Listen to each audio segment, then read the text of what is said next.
All right. Um, Sweet. It looks like I'm live. So, good morning, YouTube. Still morning, Central Time. Um, I am going to be going through my composition here. Actually, first I'm going to check on this stream and make sure it's not mirrored on your end. I'm using a new streaming software, OBS, and I just want to make sure everything isn't showing up backwards for you. It's not. Okay. Sometimes these streaming things show stuff backwards, so you could presumably look at it and like see what the audience actually sees and stuff, so that when you're moving around it looks correct. But when it's a screen capture, it's weird when it shows it. And I just want to make sure I have all the settings turned on correctly, and it looks like I do. So I'm going to go through my composition here, which I am calling for myself. I'm calling finished. I am going to do something a little difficult for me here. I'm going to challenge myself a little bit. I'm going to try to see how few voices I can get this down to. So all the main themes that are required here. I mean, it's kind of gonna be kind of like a what are those, like spark notes or whatever you can read about a book and get the general idea of what's going on. Gonna take the most important melodies, the most important background stuff, and see like what I need to still have my piece. I feel like this larger version, it's not gonna substitute, or like I guess it could kind of be called substituting, but I mean it's not gonna be the same as the big ensemble.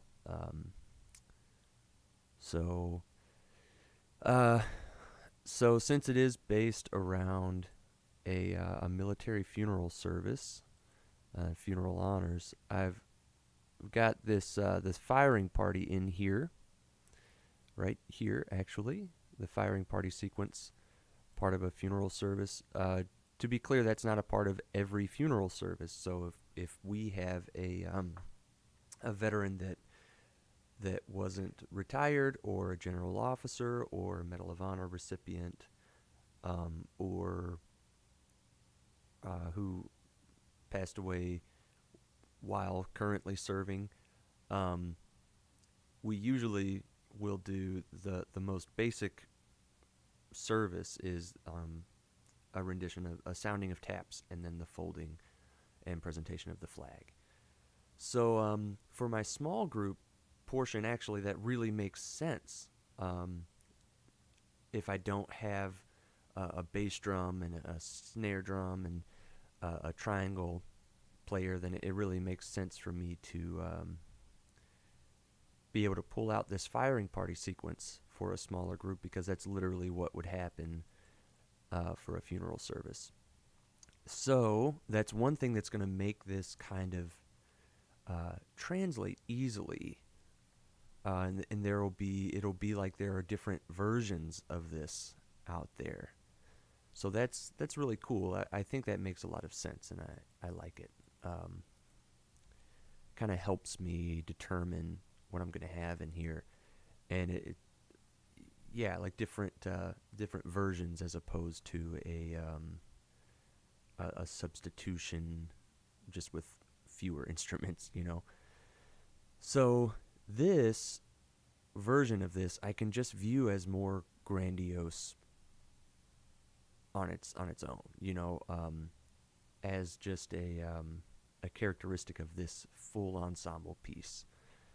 And then taking it down to a smaller ensemble can just be, I mean, within reason. I'm talking about trying to get this thing down to 5 instruments. Let's say a woodwind quintet, um, or a brass quintet maybe. So yeah, that's where I'm kind of going with this, and then that there definitely wouldn't be the implements to play this firing party um, sequence, kind of replica of a firing party sounds. So let's I guess let's get started. Let's see. I think the best way to do this is let's decide on instrumentation first. I want this small version to be kind of flexible. So I'd like, for instance, for flute 1, for the highest part 1, to be played hopefully by flute and, or oboe or a clarinet, for instance. Then part 2, which would be, I think, this saxophone, this alto melody, to be playable by an alto sax or another clarinet, if there's already a clarinet on part 1. I think that's probably the 2 instruments that would be able to cover that range. Alto sax, clarinet, is pretty much it. Because an oboe or a flute wouldn't be able to get this low. Maybe an alto flute, possibly. That would be kind of weird, though. But I mean, I guess I could put it out there. Part 3 is going to need to be like a brass part. So in a woodwind quintet, actually, you gotta usually have an F horn. So ideally, this third part maybe would have to be covered by another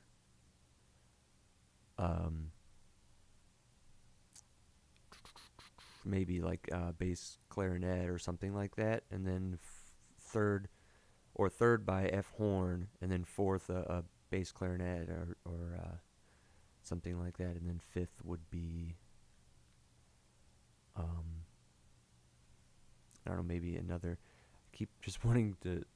Clarinet just is so versatile. It could almost be a clarinet quintet that could do it. And you know what? I'll plan for that. Actually, it would make sense. I just won't write any alto clarinet parts because no. So maybe E flat could play part 1. So yeah, that's what I'm looking at here. So let's I'll take you through the full thing. First of all, I want to see if my streaming software picks up when I open another window. That doesn't open another window. Let's see. Let's bring out the document options window here and see if it shows you that. Looks like it does not. Let's see. Can I change the properties of this while I'm going here? This is definitely a different thing from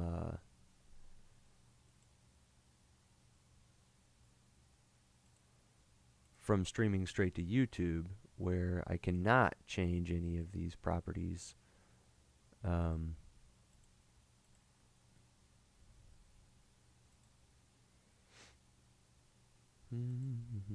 For instance, so now you can see. For now, you can see the cursor in here. I could right now go into the properties here and turn that option off, and then ta-da, now you can't see the cursor. So that's pretty cool. I'm really liking the ability to change these things while I'm going here. Huh. Yeah, it's not going to capture the sub menus here. Like if I went to the score manager. See, yeah, it's not going to show that. Well, I might figure out a way to do that. I guess I could do just a straight window capture. So let's see if I can switch us to that there. We'll just do a straight up display capture. Whew, that's scary. Not that display. There we go. Capture the cursor. We'll toss the finale window thing, and then if I just get rid of the bottom section there, you don't have to look at my whole start menu and everything like that. So there we go. Now we're doing the things. Awesome.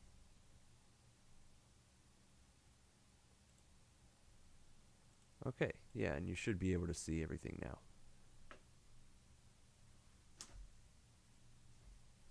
Cool. All right, so now you can see the cursor, and if I bring up the score manager, that should pop up.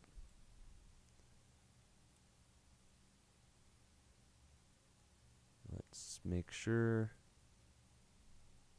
And still, somehow it's not. Okay, there it is. Awesome. We are in business. Cool, because that's going to matter. So, let's get into it then. I kind of want to start from here. So let's save this, and here's the way I can make sure that yeah, you'll want to see all those that I don't overwrite changes. So let's say large ensemble here, and I want to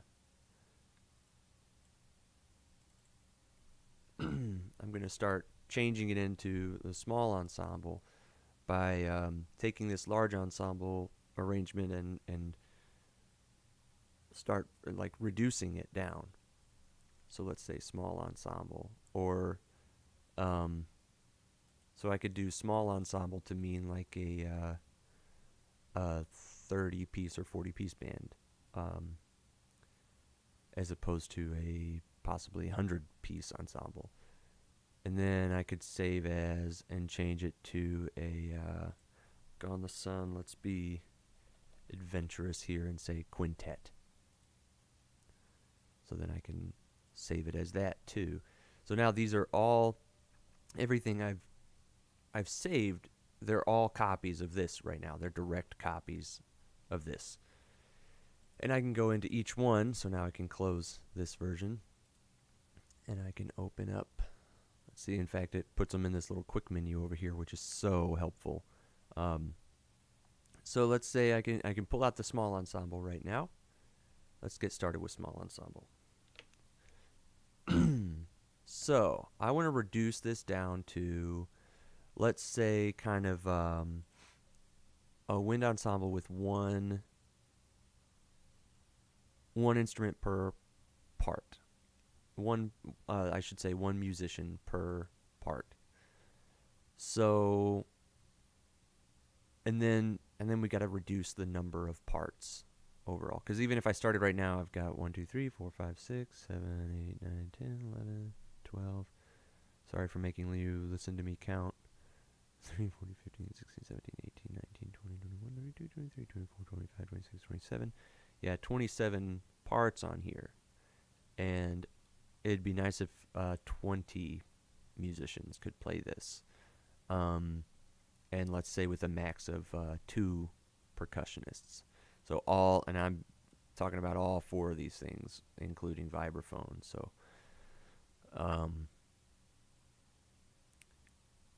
so let's start there. Get this down to 20 parts. So I think to begin with, flute is mostly copied here, mostly direct copy. So I'm going to double check. So I've got this part where flute 2 comes in. What I'm going to do is make sure that the flute 1 part contains all of the flute 2, so that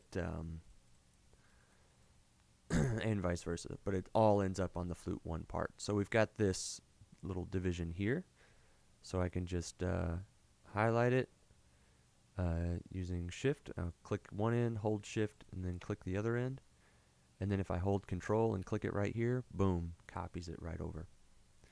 And then I'm going to make sure that I know I've already copied that part by clearing it off. I'm just using backspace to clear that off of those bars there in the flute 2 part. That way I know it's done. Alright, we've got this trill. That's a direct copy. So I can go ahead and get rid of that.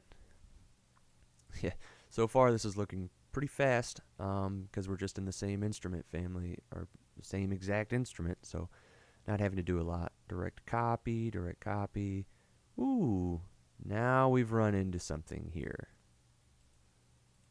So I'm going to leave that part, that flute 2 part, because it's different from the flute 1 part, and I want to make sure it ends up somewhere. Even if it's already, I see it's already in clarinet 3, but I don't care. I'm going to leave it here, so then I can get rid of everywhere that part copies. In fact, I should be doing that this whole time. So where we had, for instance, this in flute 1, it's not happening. Let's see, we've got it happening in alto sax 2, but it's an octave lower.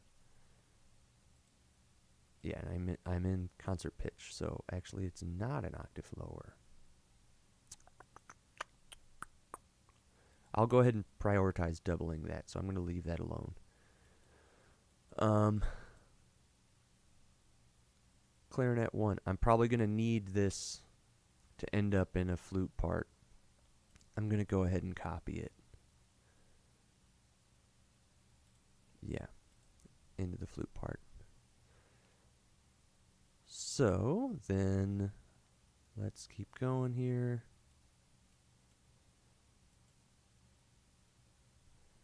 Now this trill on flute here is sort of is helping out the vibraphone, really. So I could use the flute 1 to do that here, and the only thing I would lose is this doubling an octave higher of the middle voice of that second voice part. So why don't I go ahead and do it? Let's do it. It's gonna say soft mallets on there.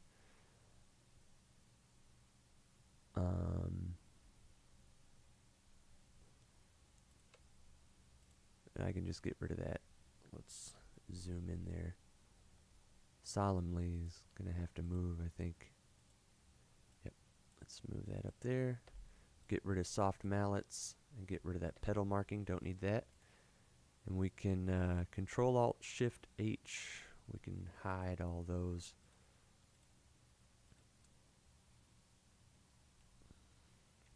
That's a lot of keystrokes, actually, when I could just right click, and apparently when I copy them over, it doesn't copy over that option. So there we go. That's a thing we can put in first flute, and that other thing was just an octave up copy. So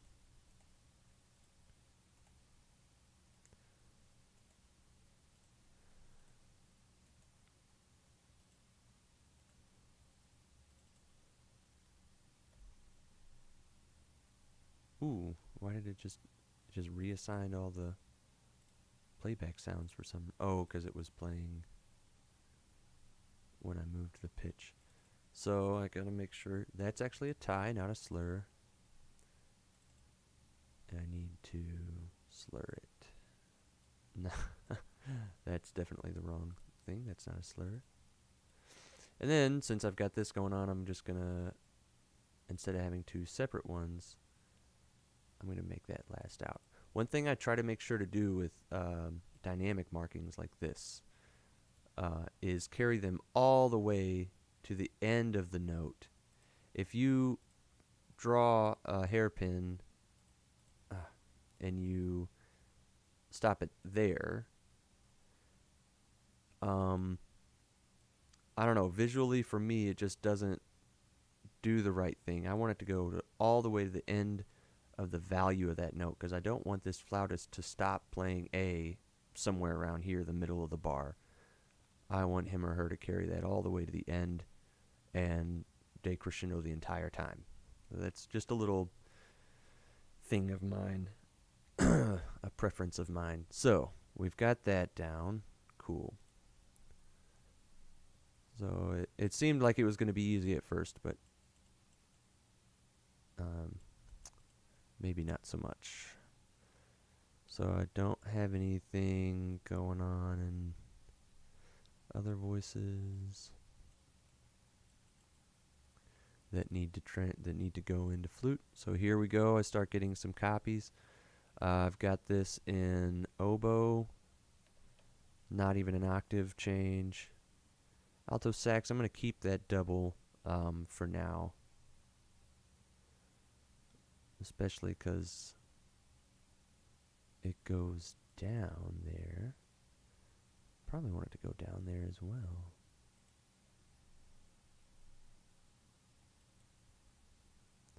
You know what? I'm going to challenge this flautist a little bit.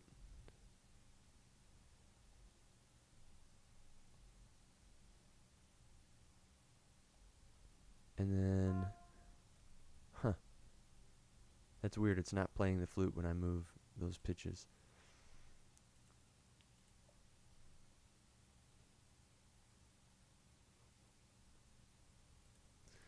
Anyway, so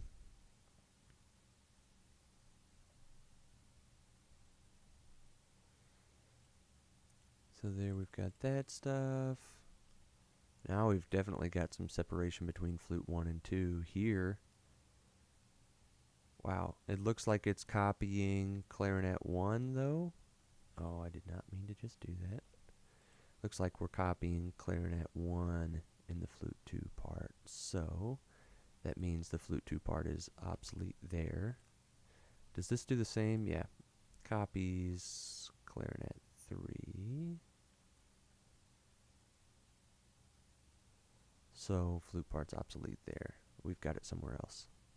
Yeah, maybe that's what I'll do. I'll go through deleting parts one by one as I see that they're already duplicated somewhere else. So leave that on flute 1. That's great. Okay, we've got just flute 2 and oboe on this. So I need this somewhere. I'm going to throw it into flute 1 and then get rid of it in the other places.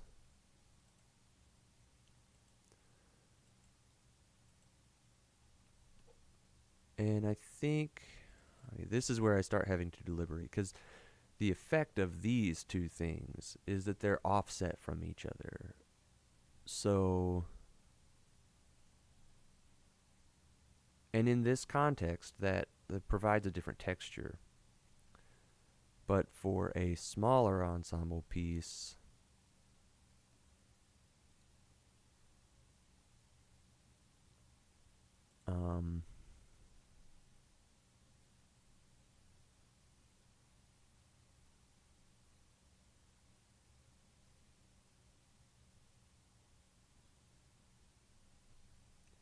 for a smaller ensemble piece, I think I should maybe I'm deliberating getting rid of this entirely, or just having one instrument play it.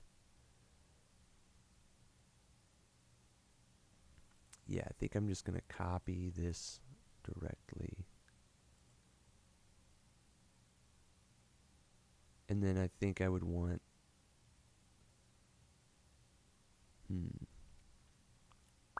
this is a rough decision because I've got clarinet 1 playing this part. I'm going to leave this intact for now.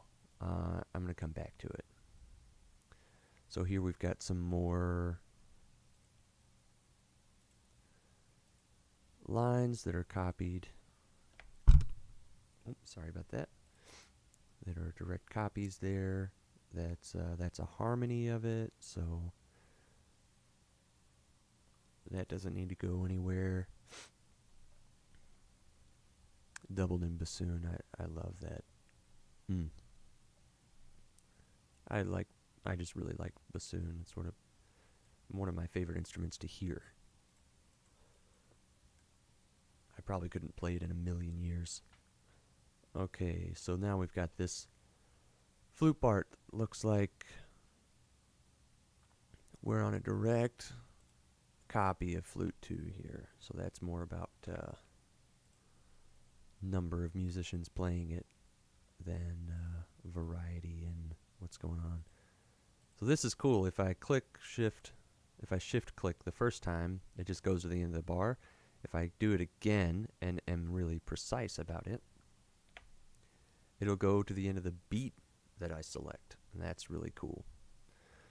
Up to half beats, so up to eighth notes.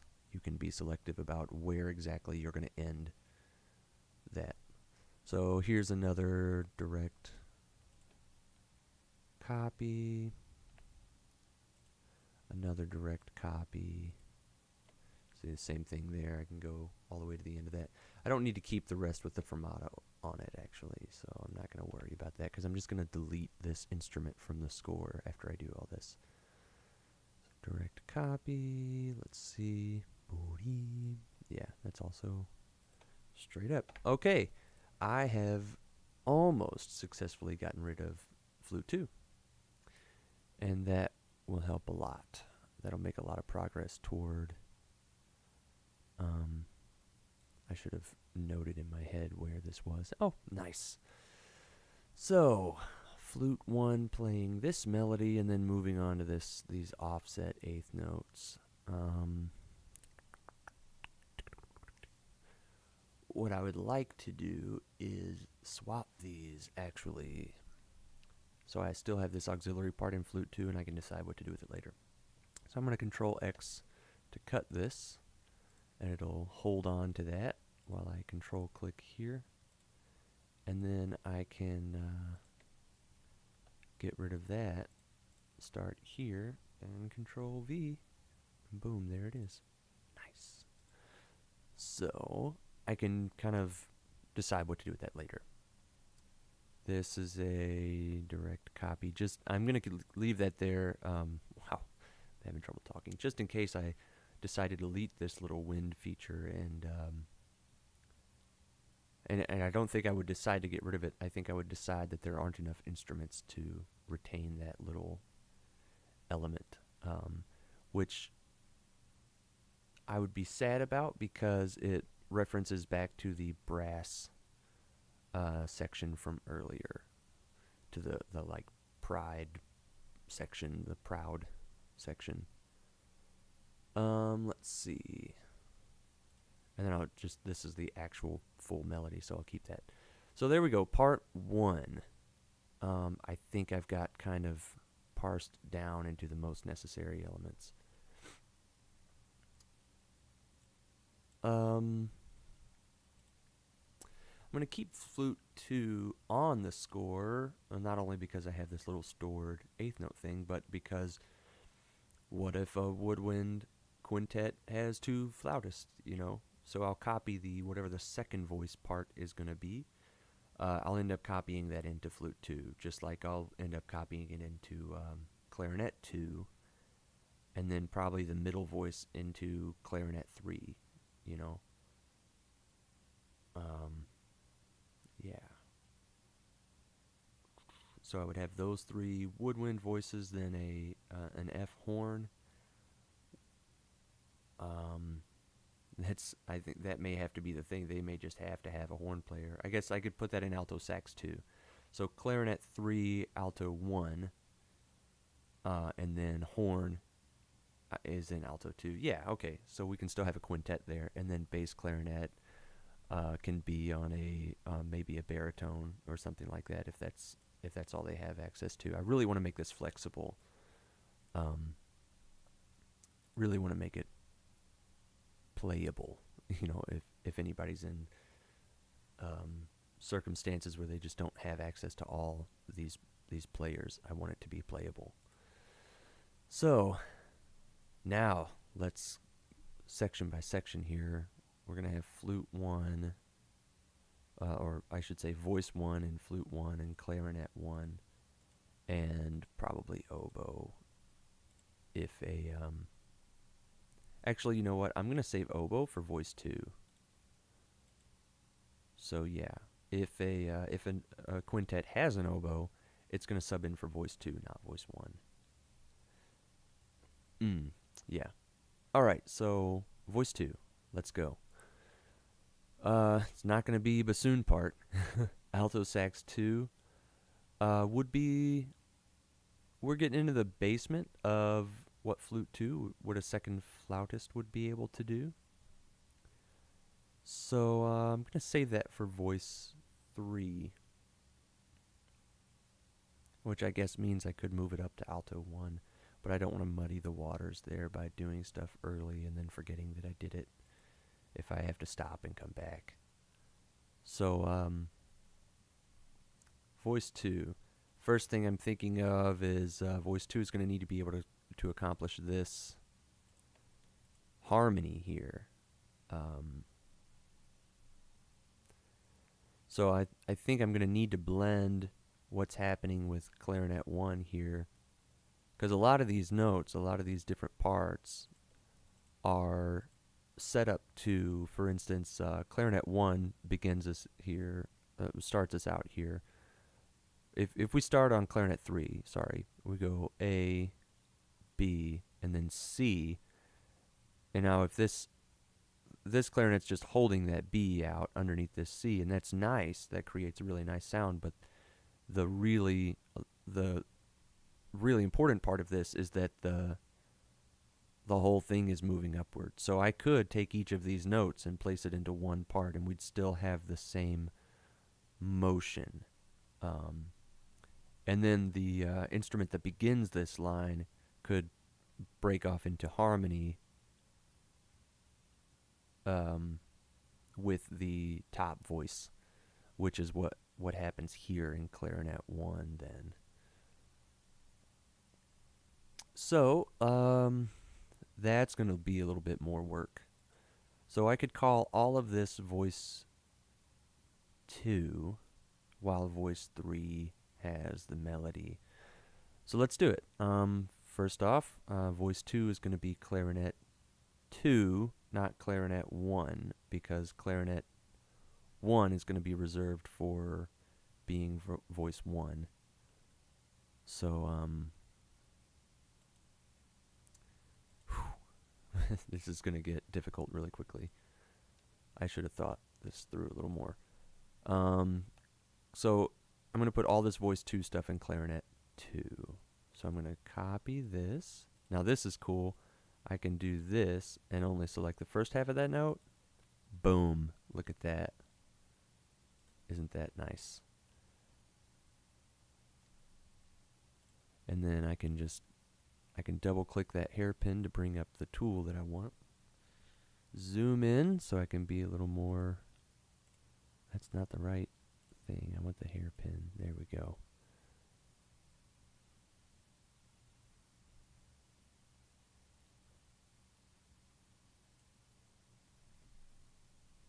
Okay, so I can do that there.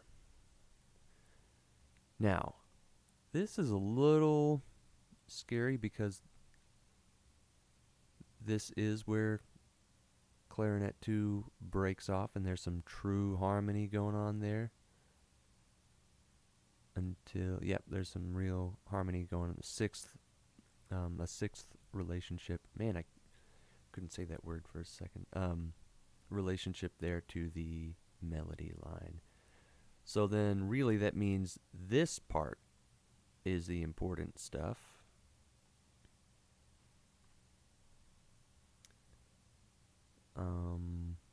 And that looks perfect because the other parts of this, the flute takes over right here. I could even have the flute come in a note earlier.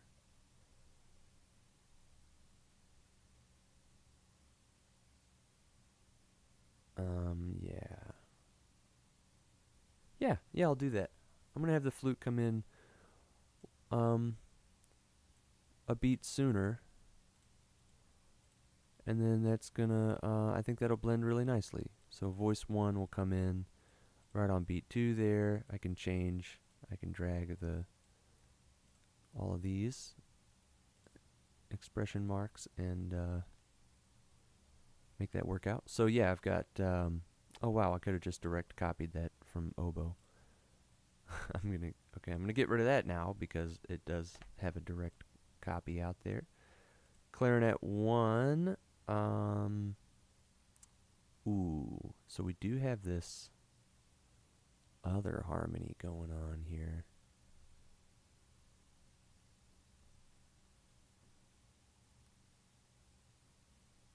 I think I'm going to have to decide between those two harmonies whether I want, now I know I'm going to want that to be all in bass clarinet. I'm getting ahead of myself.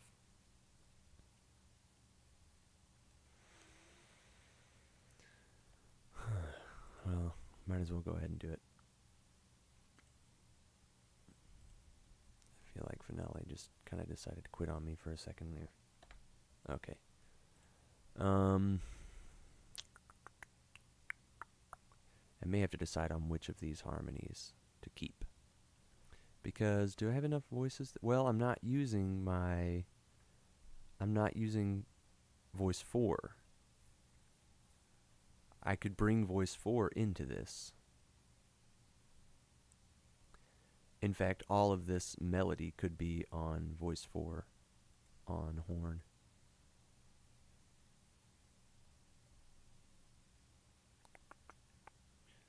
So,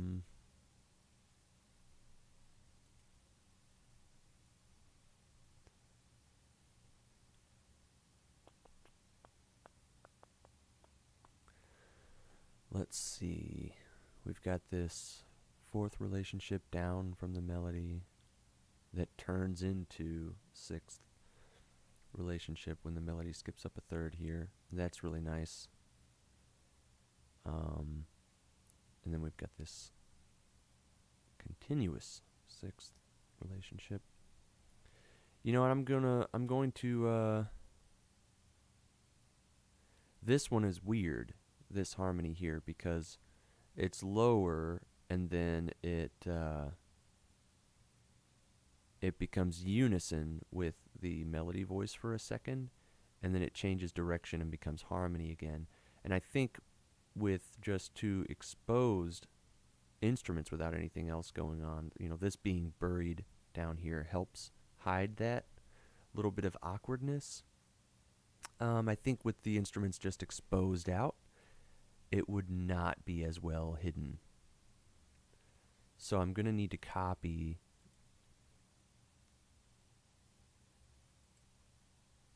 this, really just this part right here.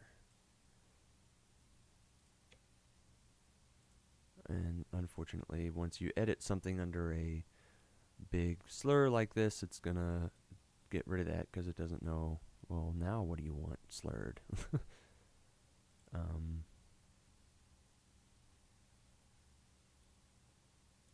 And I'm going to say this stuff. That's going to be, I'm going to have to go into that clarinet part on its own. And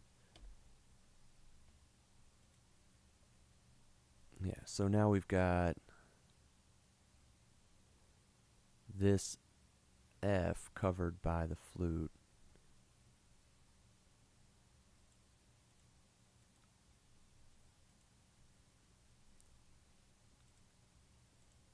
Maybe I want to wait to crescendo until right here. Yeah. And then now D, F is up there, G is up there. Yeah, I think, and then all this is copied down here. We can get rid of all that for voice 2. Cool, cool, cool. This harmony actually just meets up and doubles flute 1 an octave down. So, man, that selection tool gets hung up sometimes. I mean, obviously this is copied.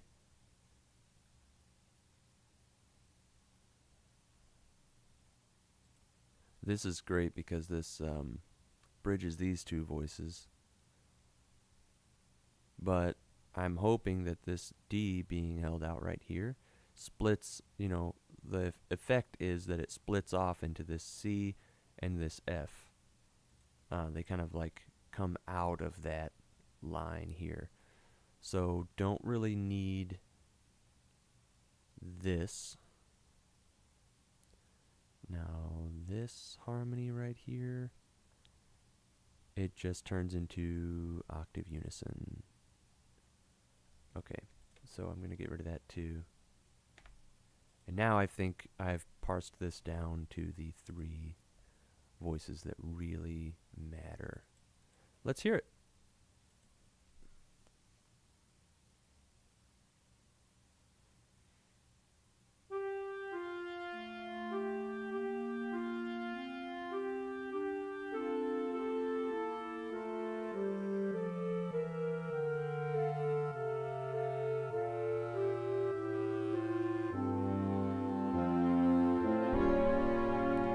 Yeah, there are some balance issues on the playback.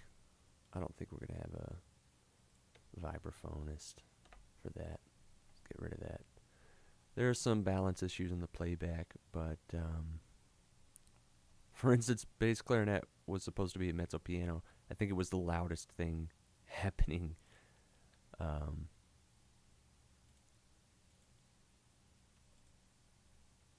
I guess I should put that at mezzo forte like the rest of them. Let me just get one more listen to it.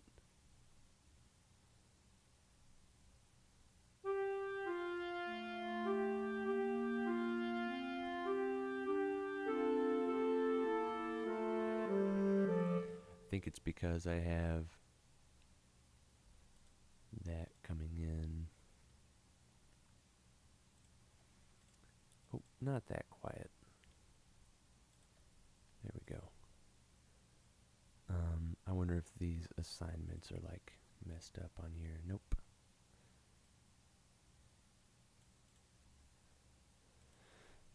Well, okay. I'm deciding if I like that sound.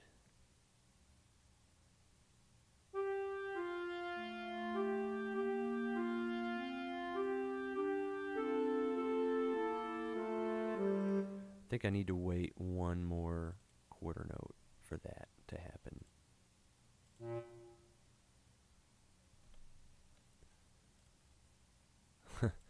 I know that. So that automatically reassigns, and that's really nice. But these do not. So I need to move them. That was a huge upgrade in Finale when this multi-selector tool, you could start moving things around without having to go into that tool. So I just moved that around, that hairpin and the dynamics here, but those are 2 separate tool windows. And before you'd have to go to, make sure you go to the expression window tool and then change that, and then go to the smart shape tool, and then you get that handle popping up to change that. Here you can select multiple tools with the same tool. That's really nice. So it helps to not break up the workflow. So let's go ahead and change that to a half rest, and let's check this out.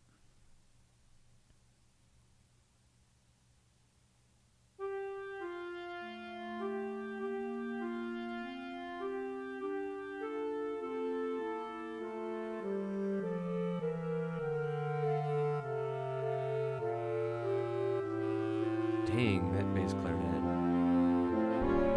like slaps down there. I don't know why it's being really extra. I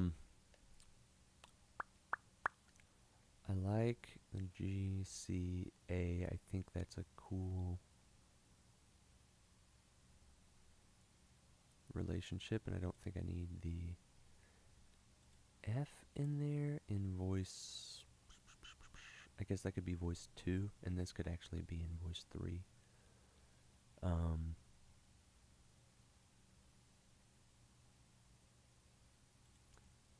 I'll see. Yeah, I'm gonna need more voices to help with that, with this thing. So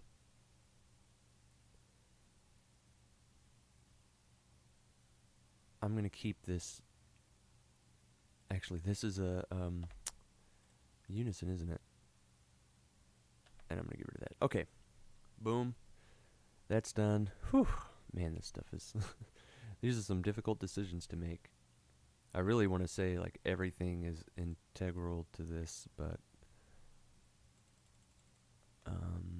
yeah. So that's a direct copy of that for voice 3. I'm gonna get rid of that in sax 2. So what I need, I want 3 woodwind voices, right? Yeah, because I want 1 clarinet, 2 alto sax, 1. I want 1, 2, 3. I think I'm gonna have to add another alto sax part. I guess it could be in tenor sax as well. Another voice could be, and I guess bass clarinet could always end up on bari sax, just in case this ends up to be a saxophone heavy little ensemble.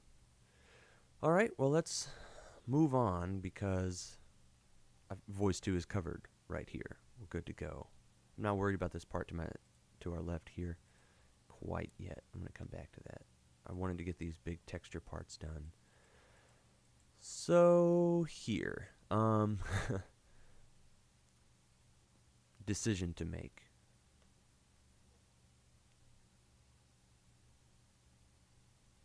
I think I'm fine with just one instrument covering this.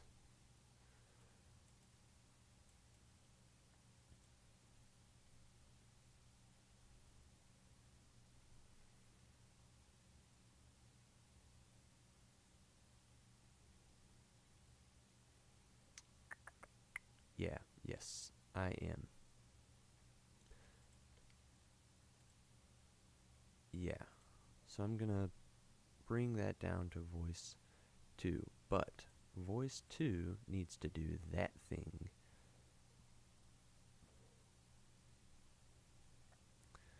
Because it's doubled there. Yeah, voice 2 needs to do that. So I'm going to carry that up. Get rid of it there.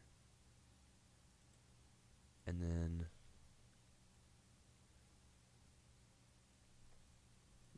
select this, copy it down, and get rid of it in clarinet 1. And then I'm probably going to leave this out of voice 3. So don't need that right there.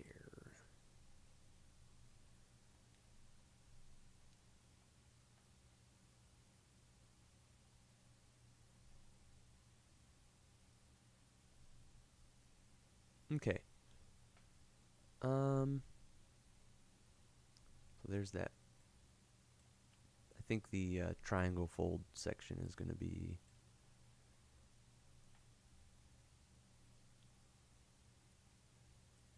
my next kind of point of a little bit of trouble. Let's get rid of that. We've got voice 1, voice 2. Okay, cool. Oh yeah, it does this again here.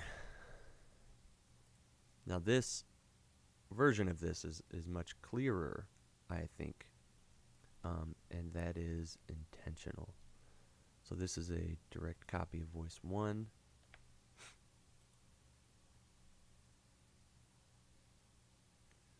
I want to be careful because these are harmonized in different ways, but I may be bringing other voices into this, so I want to keep the highest harmony intact. I'm going to keep that on clarinet 1, or maybe not, because this is an octave double. So I will, I'll do this.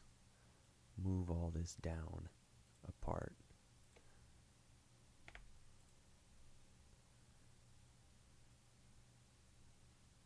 Because this may end up, I think this harmony is going to end up in another voice.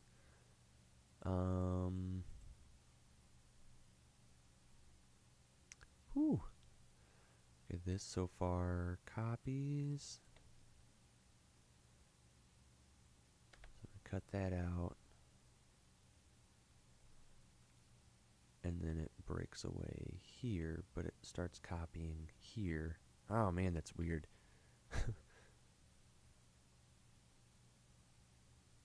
That is on purpose, though, that it has these doubles.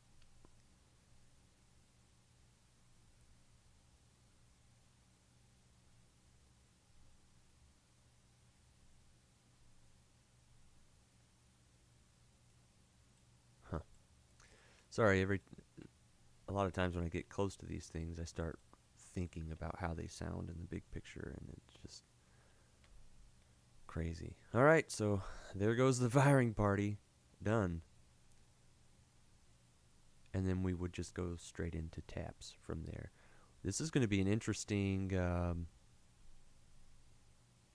It's going to be interesting because it's definitely a key shift.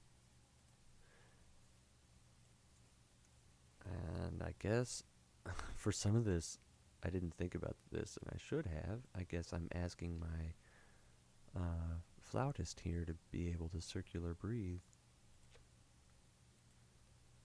I can get rid of the soft mallets thing there, because that's not going to happen.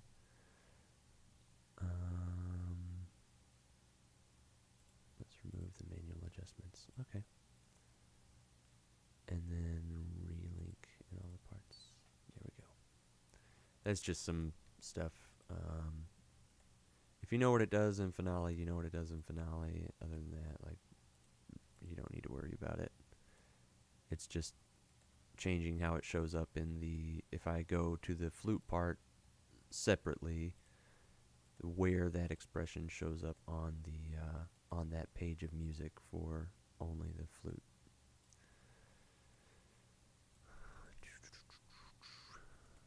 Let's get rid of these extraneous trill markings.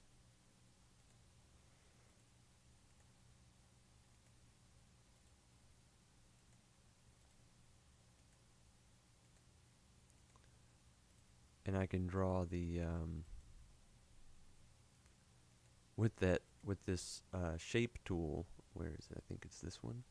Yeah, I can just draw a dotted line from where it says trill the first time, and just draw a dotted line across all that, so it doesn't say trill above each and every note, which is, I don't know, just a lot. So I probably would need to put that trill in voice 2 as well, so that it's doubled. They can stagger breathing. Now, usually a woodwind quintet is not going to have a trumpet.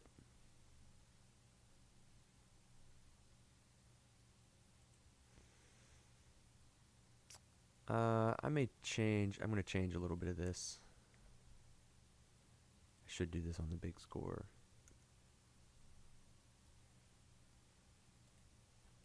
I tried to be very precise about the articulations and stuff like that. Exactly where to breathe here, but don't think I'm going to need that.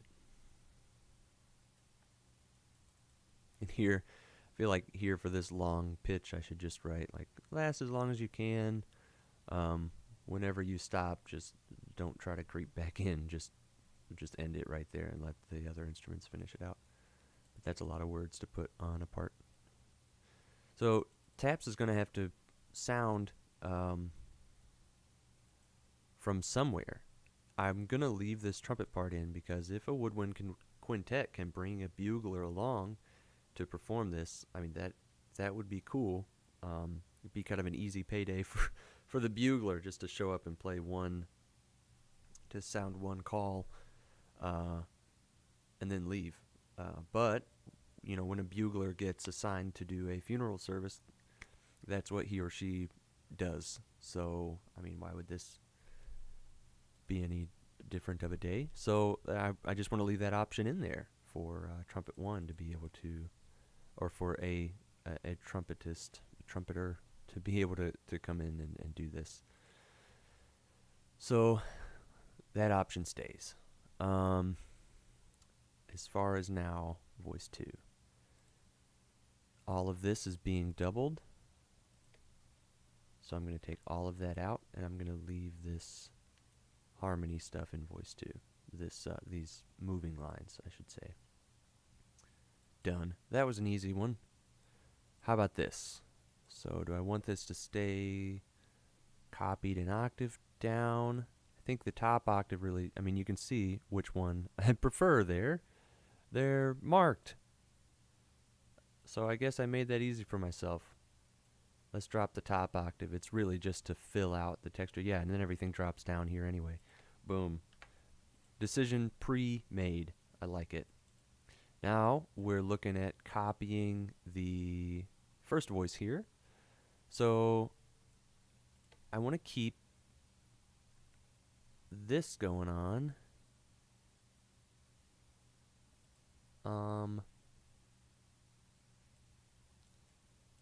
This is just copying this. Still the same exact thing. I mean, I'm really proud of this chord right here, because it looks like we're in G major right now, and it looks like this is going to resolve. We've got this plagal cadence here, so we've got this chord. And what you're listening for is this note right here.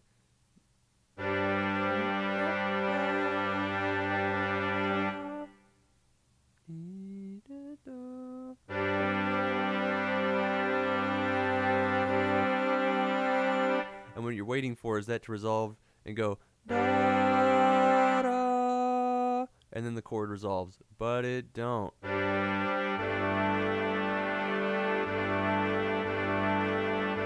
And it never goes up. Then you expect to hear da, da, da, and have it resolved, but it just never does. Nope, not done yet. No sense of finality, as much as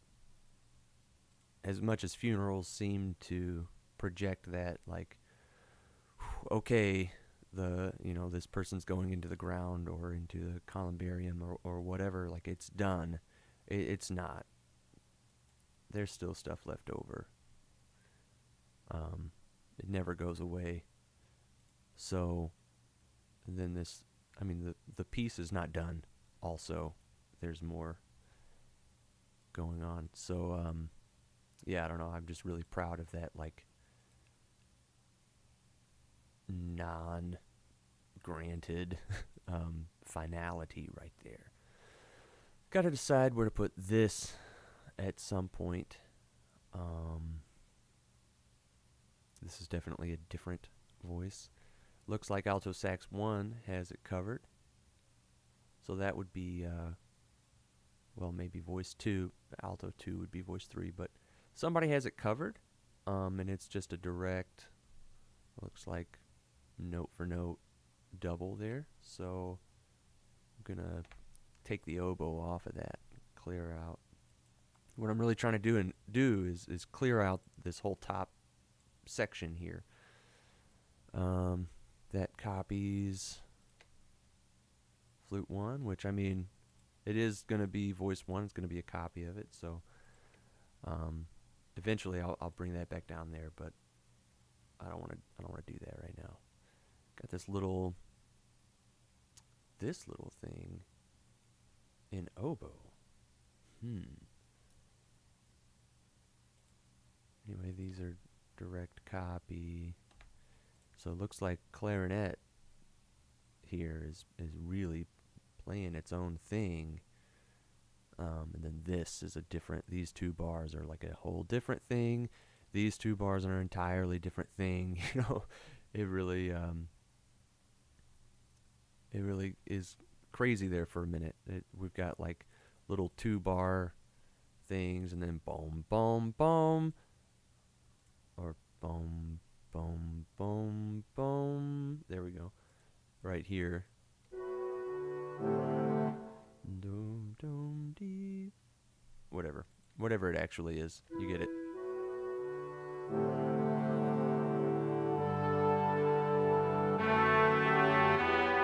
Ooh, trumpets. Okay. um, and that's just the like kind of default playback. It's not analyzing any of this input from dynamics and stuff like that. So it's fine. Man, this is going to be a lot to work with here because these 8 bars are like the thickest 8 bars of the piece. They're really, really thick. And in fact, this chord is 6 voices. So I'm going to have to pick a voice in that chord to not have. So that's a little scary.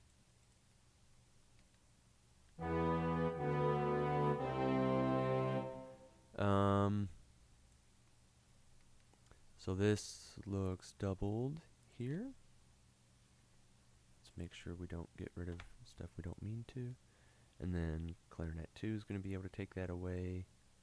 Okay, I think I've successfully parsed out a voice 2 here in second clarinet. As I move down the score, I'm going to have to pick apart things that were left over that still need a home. Let's see.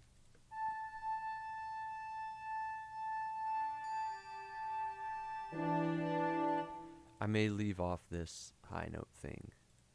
In fact, I'm pretty sure I'm going to do that.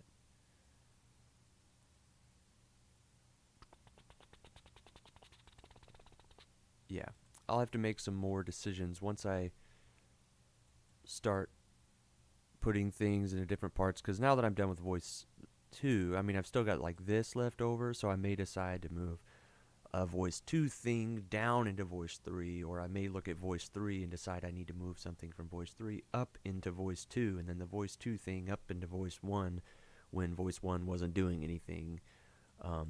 That's going to be where it starts getting hairy. Now what I could do is work on voice 5 and get the bass sorted out.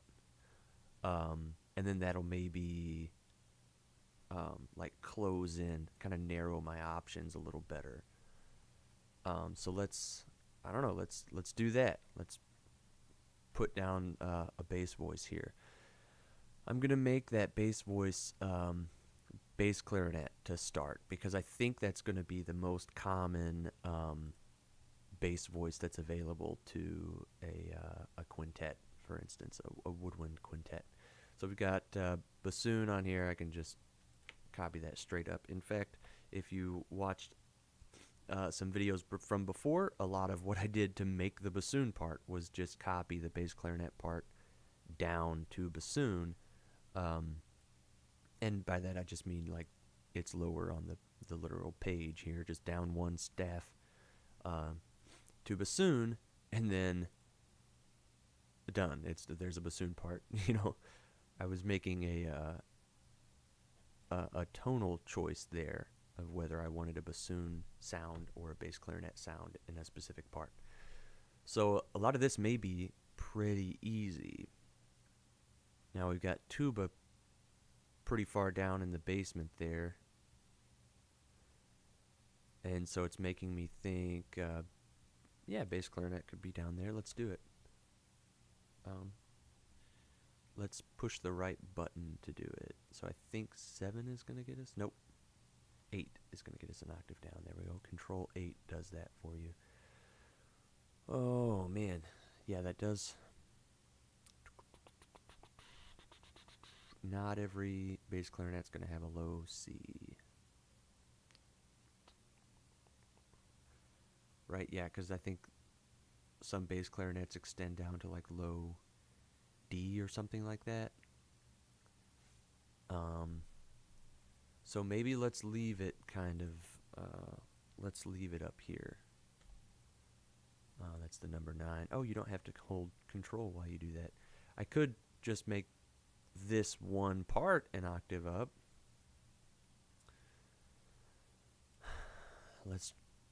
I'm gonna try it. I'm gonna see if I like it. If I don't, of course, I'll change it. But for now, I've got the bass part. I can make some other decisions later. And if I put that over to bassoon, like if that ensemble has a bassoonist, um, they'll be able to do it an octave down, and I'll leave it an octave down. So that would be nice. This vibraphone part, I feel, is pretty important. I'm going to take the pedal things off of it now before I move it somewhere. I don't know why it has two markings. Anyway, that's pretty important. So I think I'm doing that getting ahead of myself thing again.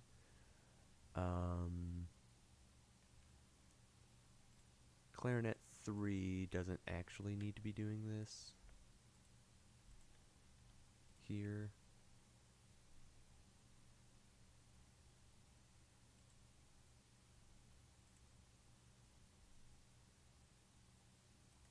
I'm getting a little ahead of myself, sorry.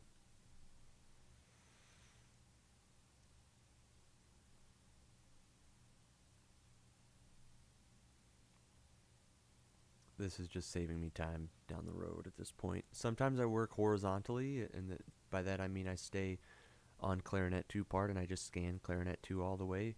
But usually I'm working vertically like this, whereas everything good in these two bars. You know, I'm looking up and down the page like that, thinking up and down the page. It's a whole different like thought space to be in, to think vertically like that. Everything all at once, from top to bottom, moving left to right. So this needs to go somewhere. I really want that to end up somewhere. Voice 2 is sort of taken up by finishing out this trill and then starting on here. Maybe I could have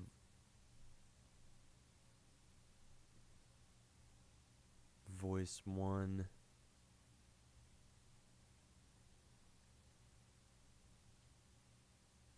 let's see, voice, I could have the bass voice playing this F just in whole notes. Yeah, I'm gonna do that.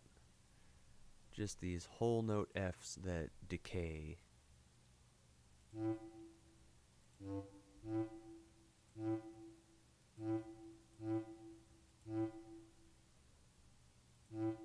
So each one of them is just going to be a little lift.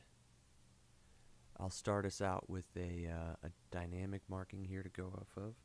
Let's go with piano.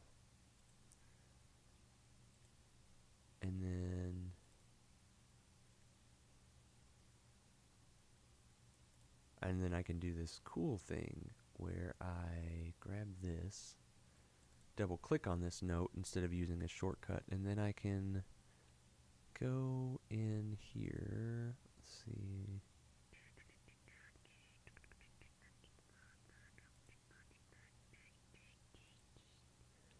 Should have a little simile marking, you know.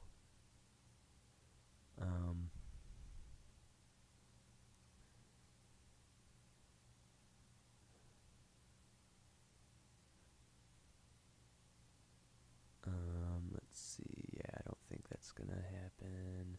Okay.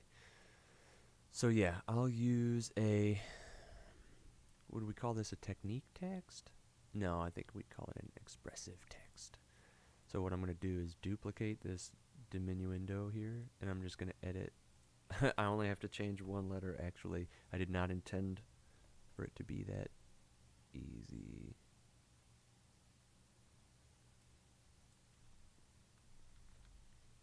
And I believe it's spelled like that.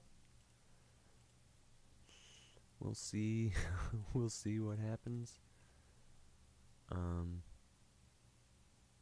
mean, I could write, I guess I could write, I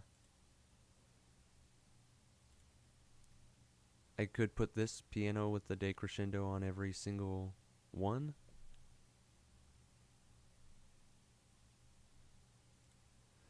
But in fact, I'm going to make that mezzo piano. We can go ahead and match. I could do that. I feel like it would be a little much. So I'm gonna, I feel like this is not common practice what I'm doing right now. But I do feel like whoever is reading this is gonna know what the heck I mean. And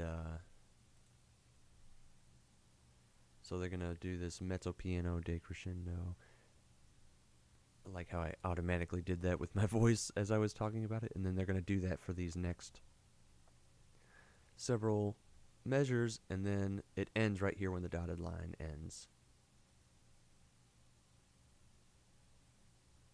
Nice. Yeah, I think, you know what, I think that's gonna work great.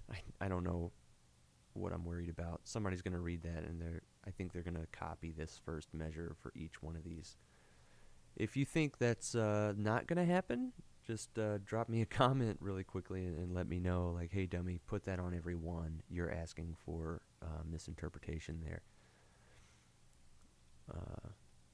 Maybe you don't have to call me a dummy. That part's optional. Thanks.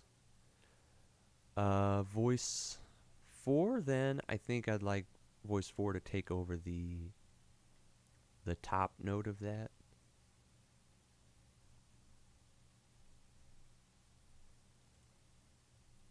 And that for me is going to be horn 1. So we're going to have the same sort of deal where we have a mezzo piano. In fact, for the top voice, I do want it to be piano. We're going to have a decrescendo. It took effort not to do that with my voice again.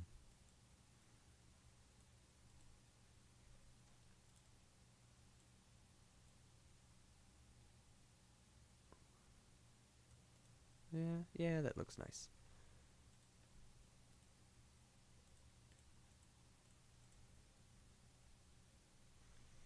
Now, do I need it right here? No. So in fact, we're 2 octaves apart right now between bass clarinet and horn 1.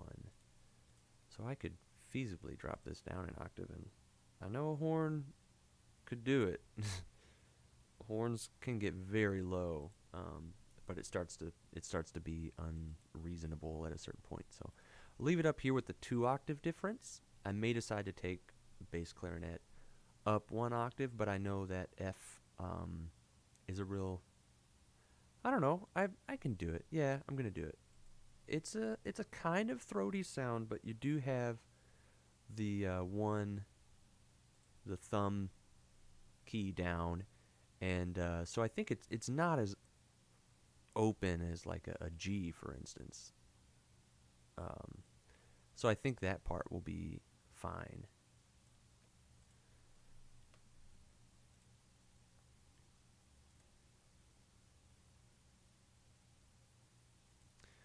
Yeah, I think that part will be great. Thumb down F. I don't think it's going to sound bad at all. Oh my gosh, it's an A. What am I thinking? I did not change from bass clef to treble. So it's an A, which means it's going to be so it's a concert A, so it's going to be a concert B on bass clarinet.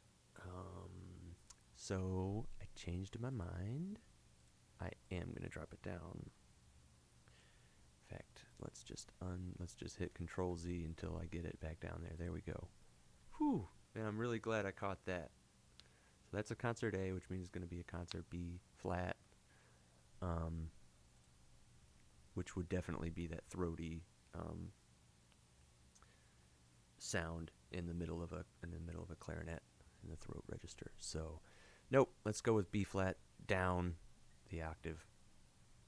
A real dark, sonorous B flat. I'm gonna leave the melody in the top voice there. Man, I gotta get out of this and go bass to bass line thinking. So we've got that. This is copied from here. That's good to go. Just thinking about the bottom here.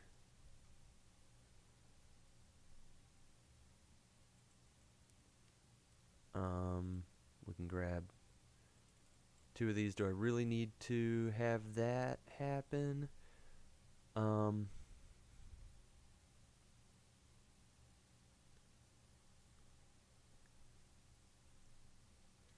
No, I think is the answer.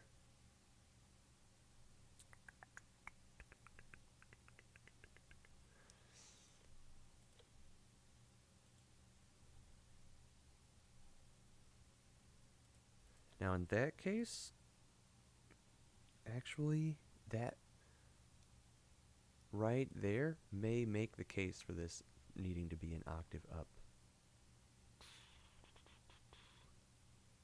Oh my gosh, concert A would not be a B flat on clarinet in any world.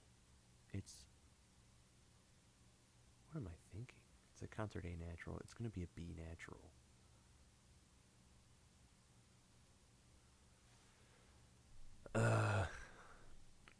My brain's not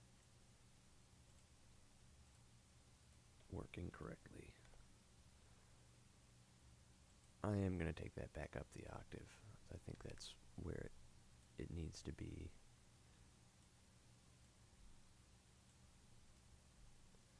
And I'll just trust the bass clarinetist to have a good B natural, I guess. You know, it's not the hardest thing in the world to have a good, a nice sounding B natural. So I'm going to use that being an octave up to separate it from its other role as a bass here.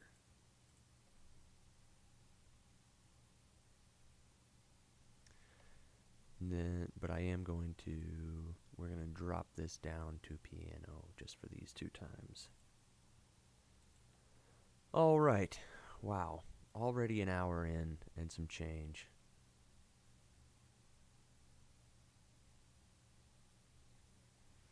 So trumpet takes over the melody there. That's going to have to change, but later. Got bassoon on this bass line. Not anymore. That does go all the way down to that C. I'm just going to take that note up an octave. I don't think that's too much of a disturbance to do that. So we would have E, D, C, and then D. Now, since that is a D, some clarinets might have it. I guess I could, what's the thing? Yeah, I could do that. Excuse me. Sorry. So I'll do that, and then a bass clarinetist can, if they can play the lower one, I could do all the things to put the top one in parentheses, but no need to do that. Or maybe a bass clarinetist can do like an overtone thing there or something. I don't know. If they have a low D, they'll be able to play that just fine. So is that what was happening earlier, and I was just doing that same nonsense of transposing? Yeah, turns out it is. So I could literally do the same thing here if I can select the note, except not an octave higher. I need to shift 8 in order to take it down an octave, and then draw the same slur marking. Oh, you know what? No, I don't, because those apply to the all the notes in that rhythm. Later I can go back and make those notes smaller and even put little parentheses around them just to make it clear, like I prefer the lower one if you got it. So that's E, D. Okay. Whew. I thought, oh yeah, let's just write the bass line. That'll be the easiest part of the day. Um, Gotta be in on this. That's definitely the bass line. Let's get tuba and baritone out of there. Got bass clarinet doing this. That's an octave double.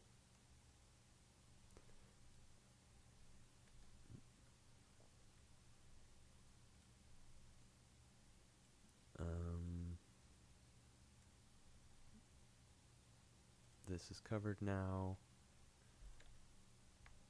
Boom.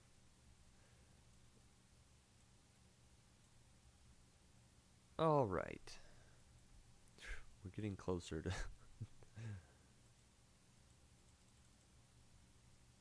to something here.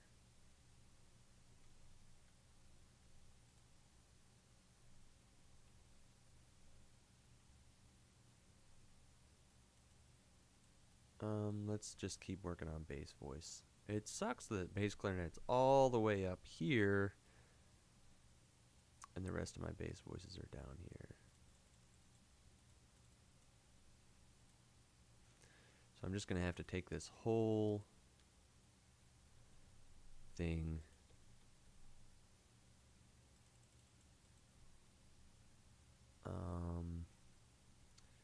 let's see, that's tuba. So we've got a trombone playing it up here. Can a horn do that?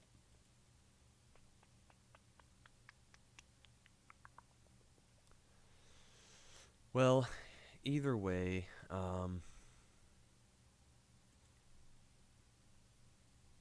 bass clarinet needs to be on the lowest version of it.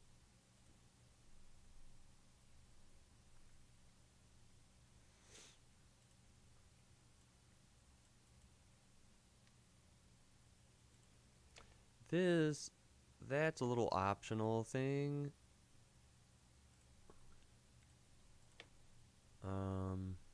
I'm gonna throw it in there.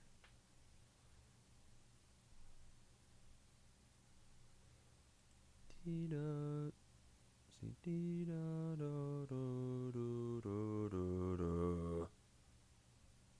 that also never resolves. I'm gonna throw it in there just to have it. And start getting rid of these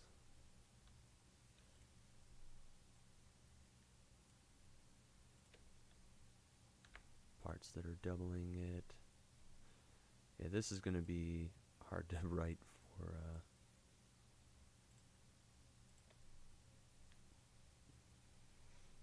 bass clarinet. Yep, that already was happening there, so I just added parts around it. Great, means I can get rid of the tuba part there. Oh, this is going to be difficult because we've got this very clear melody happening on top and then all this motion going on. It's just very busy right there. And then the bass doesn't come in until, you know, that stuff. So, I don't know, let's just copy the tuba part straight up. What measure was I on? This one. Okay, I'm glad I checked.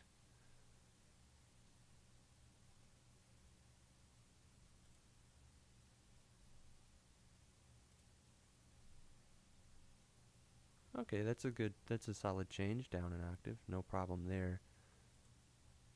Here might be an issue. Now we're definitely getting beyond the range of bass clarinet. I could just take these two parts up an octave.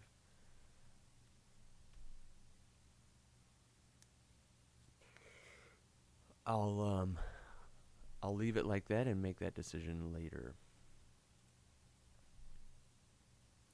But for right now, everything here is covered.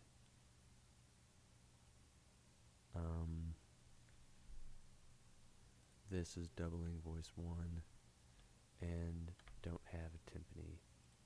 I just need to get rid of all the timpani stuff, all of percussion as well. It's just drop that out. In fact, I can delete that entire stave. So I can go for that. I can go to the score manager, I believe, and then get the percussion here, and then I can. Oh wait, this isn't the one I want. I need the document, manage parts, and then I can delete parts like that. Boom, look at that. Bye. Whew. Okay. Then gone. Just. Oh no, they're still there. What the heck? I wonder if I can. I can't delete them. What's going on here?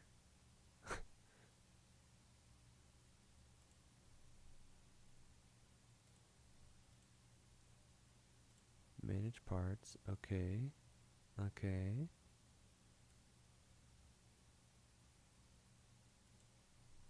So I guess I could go onto my score.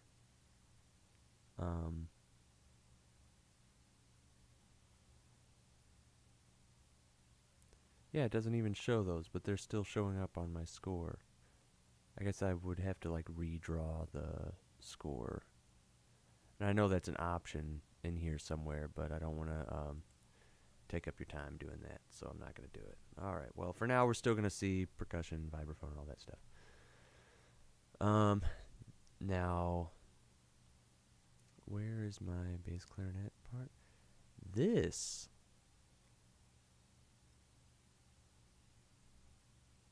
is pretty important.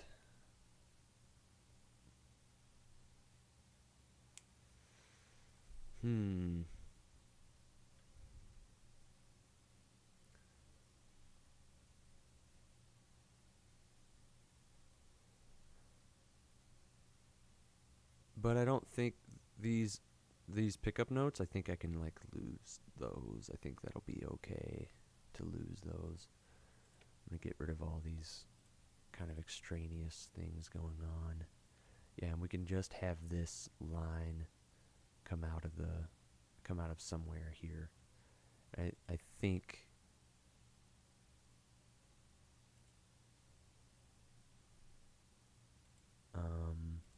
bass clarinet's going to have to play these two notes of whatever it is, and then the rest of it's going to have to go into a different a different instrument. So let's leave that right there. Oh, bass clarinet was playing that? Oh, yeah, okay. I think this part is going to be easy to break down because it's already very simple, just on its own. So let's have bass clarinet here. Do that, and then that works great. Now this part is pretty much already broken down. It's fine. All of it. I mean, no vibraphone. I think I put that trill in flute correct. That is correct. Okay, so we're good to go there. That's covered. Bass clarinet already has the bass line going on here.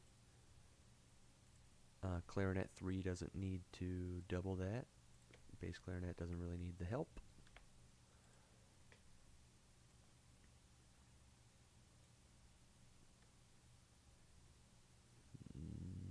Nope.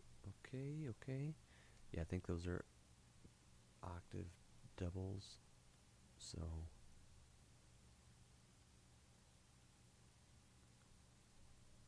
if not, I'm making a fool of myself here.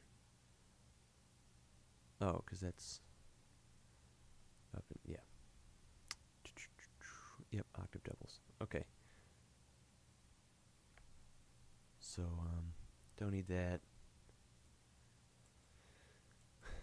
Yeah, bass part's pretty much already covered there. Let's check in this little section here, make sure we aren't going to get rid of anything integral. Nope, nothing. Just got these half notes walking down. Is that what bass clarinet's doing too?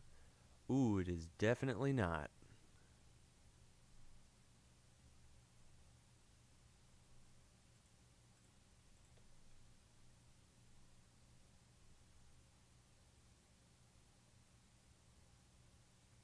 Oh, it's just holding that over.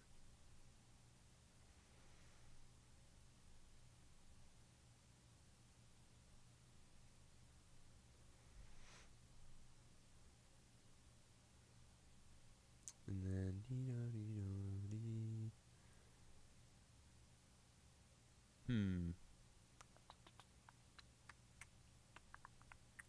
there's a chance that, yeah, no, there's not. Never mind. Okay, we can drop that bass line off of the tuba, right? Yes. Bassoon doesn't need to cover it.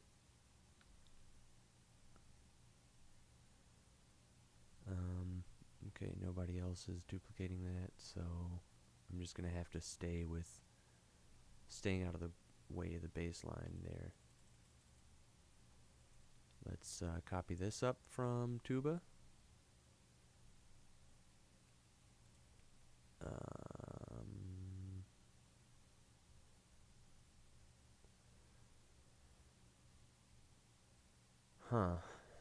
Let's see, that's the only place.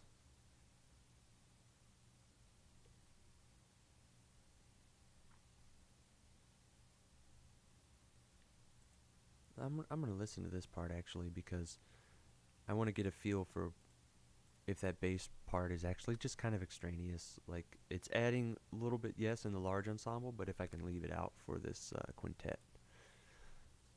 Let's check it out.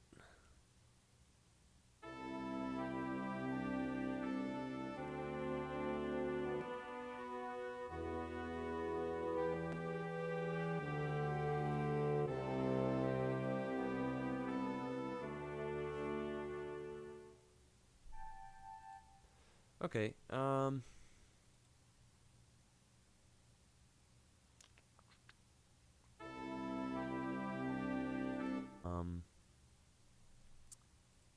3, which would be like alto sax 2.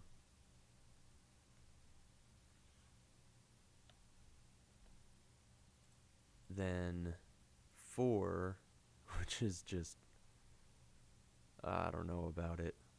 Might not be okay there. And then we'll give the bass line to 5 here to the bass clarinet.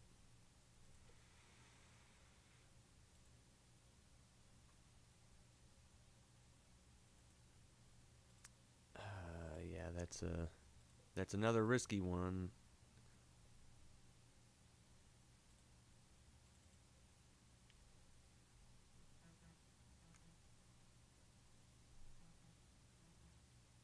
Oh, I got a telemarketer call. That's nice. Yeah, and that'll be fine.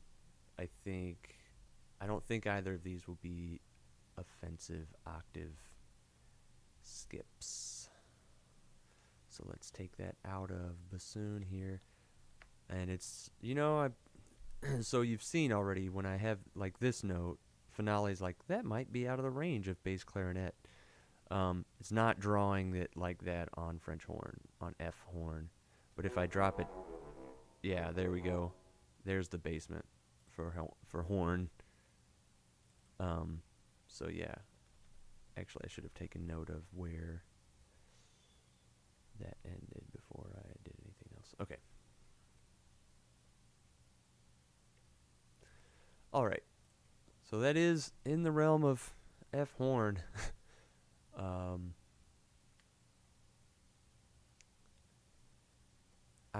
Let's see what happens if I swap it, actually. So let's we've got both melodies present now. what did I do last? I added those octaves before I did this. What if I did put the solo in horn, and can clarinet regular do that an octave up?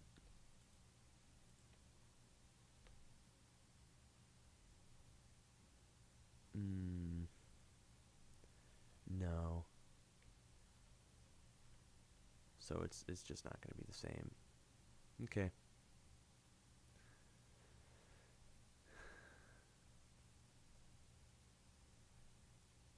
Oh wait, I'm backing up too far. Okay, so we've got the melody in clarinet 2, in voice 2, that harmony in voice 3, and then this in voice 4. The bassoon doesn't need to be here. So let's, I mean, at this point, we've gotten rid of all the other voices, and we just have our core 5. Oh. Okay, at this point, we've gotten rid of our other voices, and we have our core 5. So let's see what we got.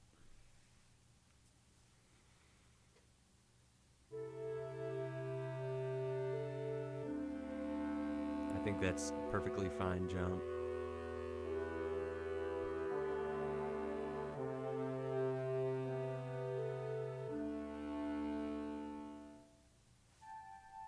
Yeah, oh my goodness. I am really happy with that. Besides the fact that finale has to have bass clarinet go bwah on every note. Yeah, I think I'm really happy with that.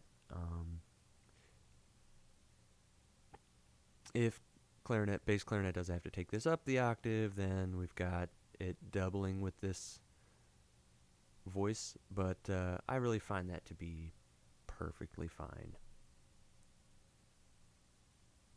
And when you get this thing out of concert pitch, then the horn part looks more like that. So much more reasonable, looking at least. I may make a couple enemies with that horn part right there. Just those 2 bars. Or is it 3? Yeah, just those 2.5 bars. Okay, let's move on to some bass stuff.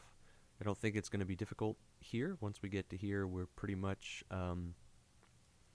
yeah, it's already basically doing the things. I don't need it to copy this part, like I did before. I needed to keep playing the bass part. So I'm going to have it do that. I like the idea of having it be up the octave here and then kind of get this. This serves as a little bit of a bridge. Oh, we're going to go a little lower, and then it does, and then it goes down an octave again. I am going to need this and another. I mean, I guess I could go ahead and arrange this out since I'm here.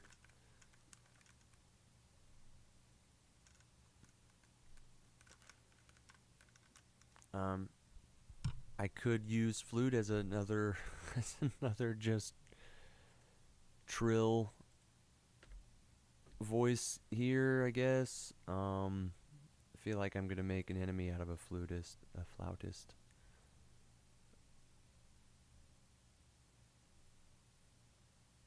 Ooh, but I already put that in voice 1. So maybe I don't need that trill to happen. I'm gonna hold off on that decision for later. What I do need, that's happening in voice 1. That's nifty. So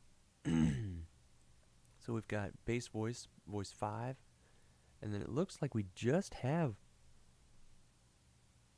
voice 4 right above that.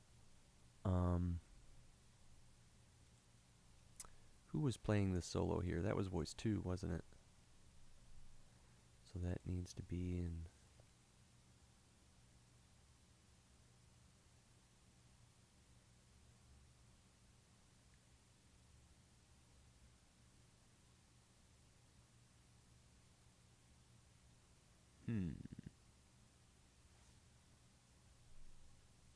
You know what? I really could,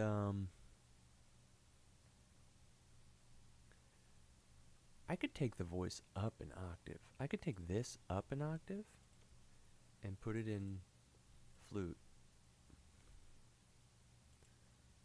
Um,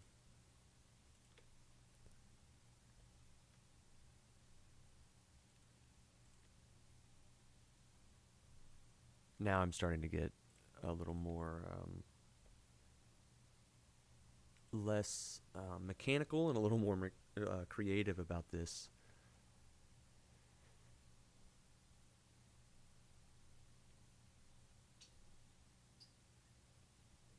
Hmm. Just have that up an octave, or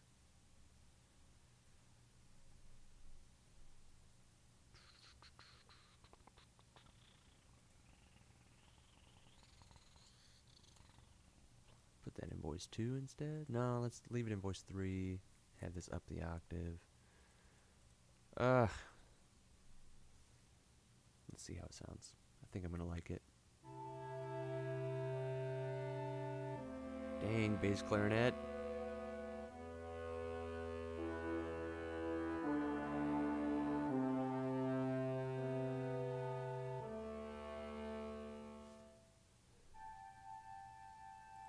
Okay. Hmm.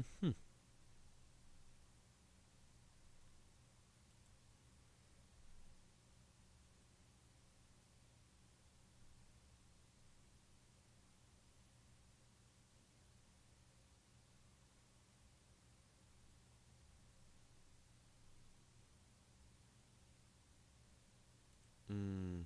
Sorry, my brain is like going at 100 here. And I'm feeling this measure.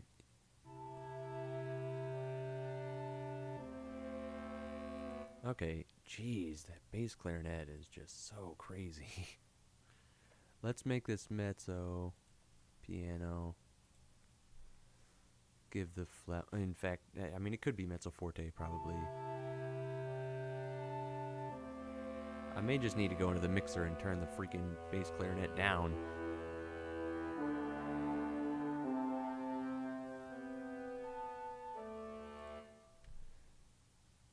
So here's what I'm thinking. I've got this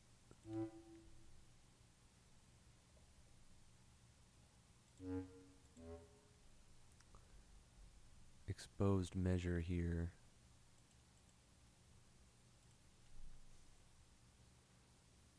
I just want to put something right there.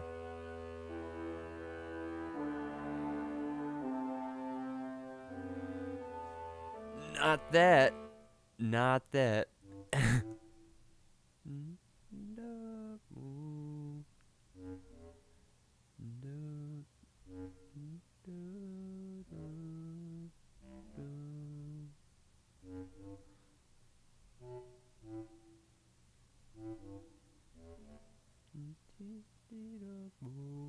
Yeah.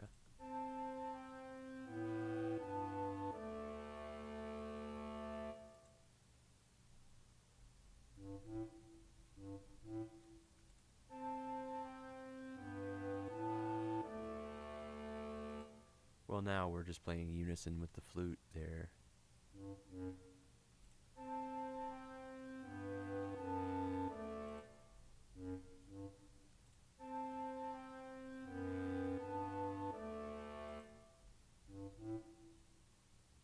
What if I made this a quarter rest and then had this like almost in harmony with that? It's actually literally playing the opposite.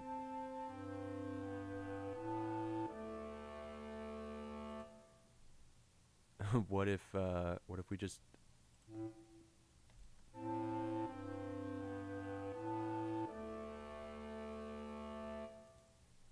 man, that I'm liking that. I am gonna grab the mixer and turn this bass clarinet down because it's really getting, it's out of hand. does that. Why Finale is doing that.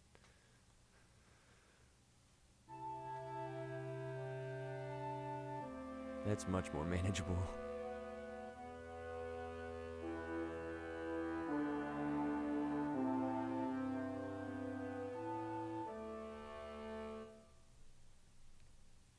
I would need to have it not play for that measure for this to make sense, I think.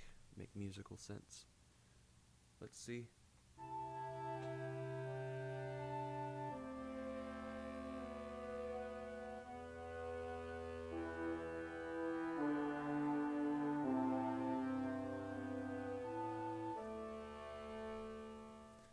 Let's see if this does anything.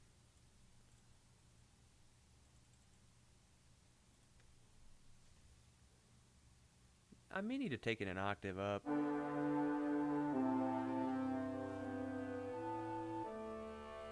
Yeah, for it to like work, I think I need to take it up here.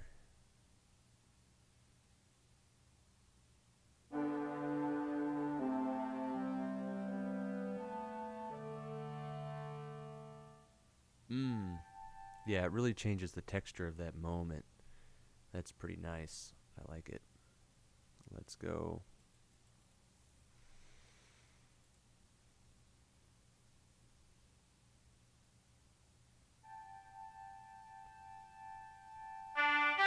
Oh, jeez.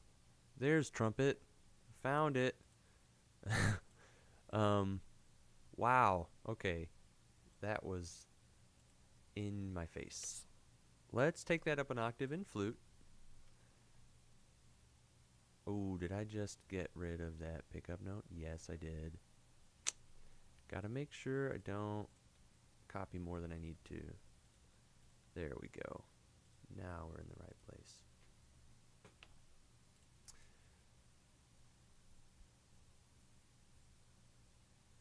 Okay, now I can...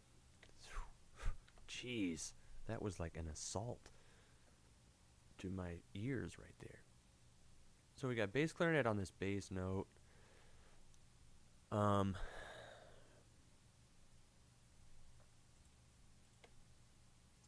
Is that just helping out the bass? Yeah. Come on, trombone.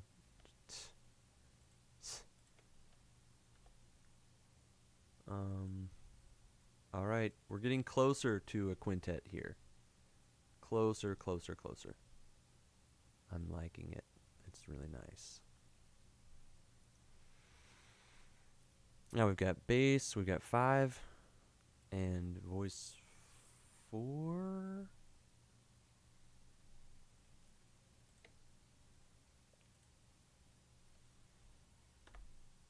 Calling horn voice 4 right now. So 2 and 3, voices 2 and 3 could presumably be actually doing this. And that's not the worst. That's not the worst idea. What did I decide to call 3? Alto 1? I haven't done voice 3 yet.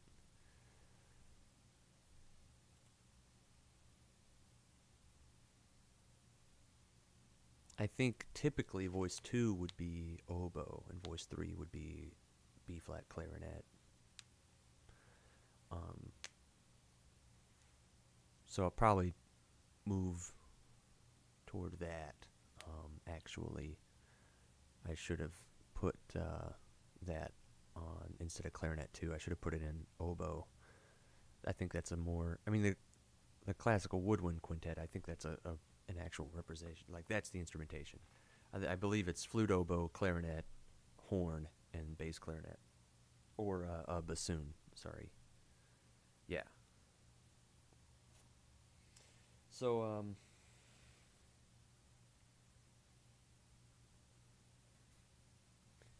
man, now I just find myself really doubting whether or not I'm sure of that.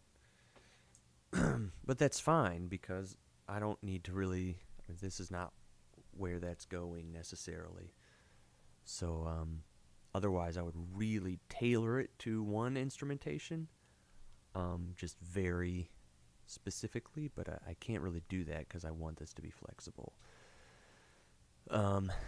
So if I want this, I mean, I don't think I have anything left in oboe. Yep, sure do, in this really dense section right here. But I put it in clarinet too, so I'm just going to leave it there. And then voice 3, I don't know, clarinet 3 works fine for that. So 2 and 3 being on this whole tone, this whole step, not whole tone, a whole step interval here, or major second interval, I think that works great. And they have the space to do it. So I'm going to leave that alone. Here, yeah, I've got voice 2 here. I put voice 3. Oh yeah, I did put it in alto too. Yeah, so maybe I should keep that just to be consistent. Why are you going to put that? Great. I mean, that's just a palm E. Okay. Then yeah, maybe I will just put this in clarinet 3. Yeah. Voice 3 goes in clarinet 3. Sure. And this could really be a clarinet ensemble at this point. I think you'd have to have either 2 bass clarinets or an alto clarinet. Really don't like that sound. I guess there are fantastic alto clarinet players, and I haven't sought that out yet. So no offense to the alto clarinet, I guess, because it probably can sound beautiful, and I just haven't sought that out. All right, we got a bass line down. Now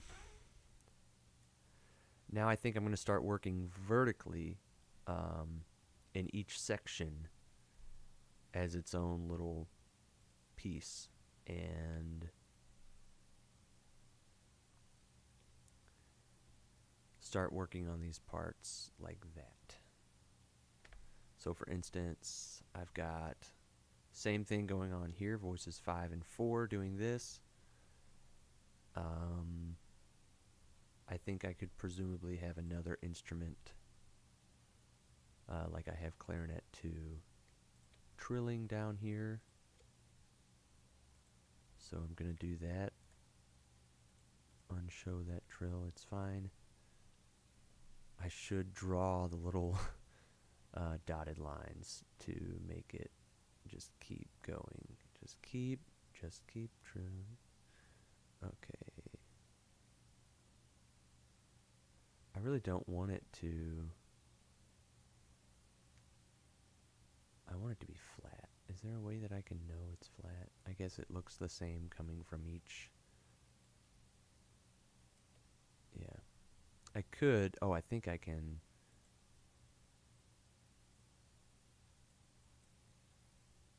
double click and then hit shift. Yeah. If I hold shift, it'll only move it to from left to right. Boom. Good, good. Okay, and then I could make a note to stagger breathe with voice 1.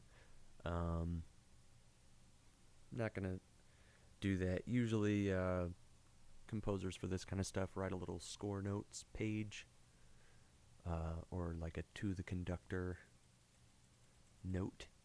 That's where I would put something like that.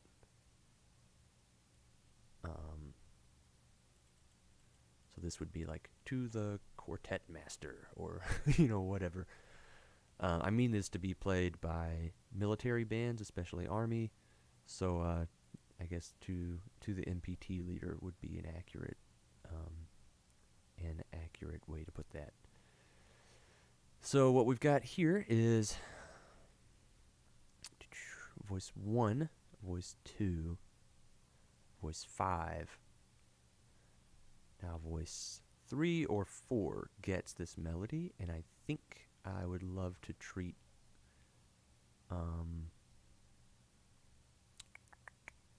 Actually, I'm going to throw this part on voice 3. And then I would love to treat horn to this melody. I would love to treat this melody with the sound of a horn. Yeah, we're not getting crazy high for horn by doing that either. It played that so quietly. Get off of there. Alto 1. Get out of here. You're not even on this yet. So voice 3, 5, 4 is down there. 2, 1. So 1, 2, 3, 5, 4. That's nice. Cool. Cool. Well, that section is, this little section is figured out actually from beginning to here, it seems. So I might give it a listen. Not the beginning. I don't think I need the beginning. Let's listen to this.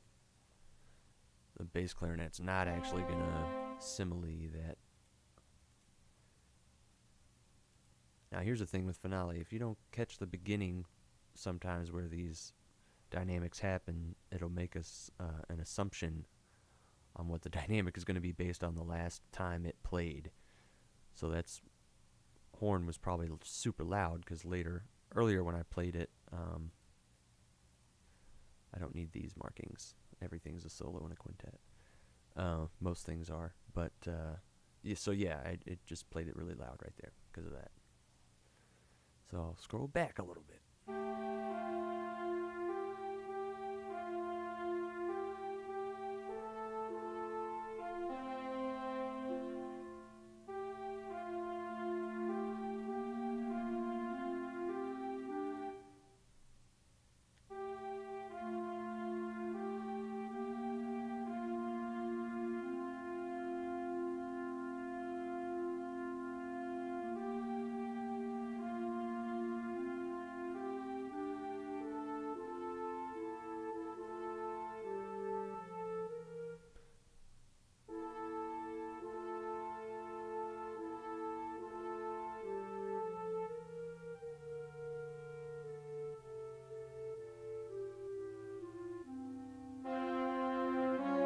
Whew, got too many instruments going on there.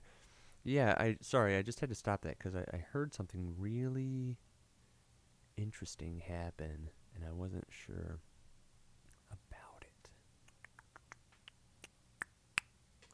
I may take this third clarinet off of here, or maybe it needs to actually be mezzo for that to be heard. And I kind of assume, so finale sometimes can misinterpret things. I want to make sure that the player eventually isn't having that problem.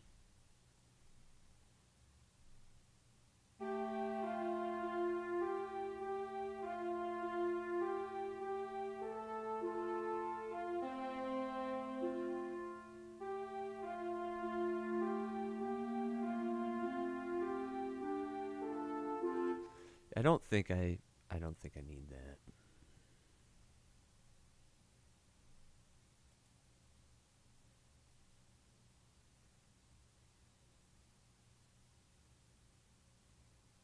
I don't know. It does move it along.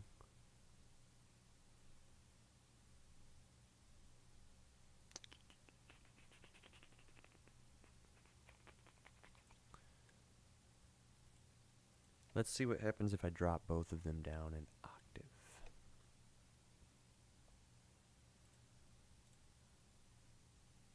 It's going to be so loud on the bass clarinet.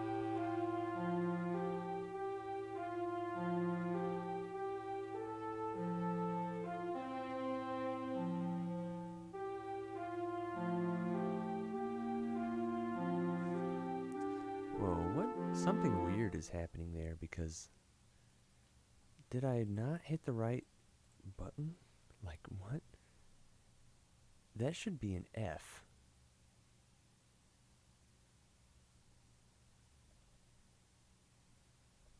That's what was sounding weird to me.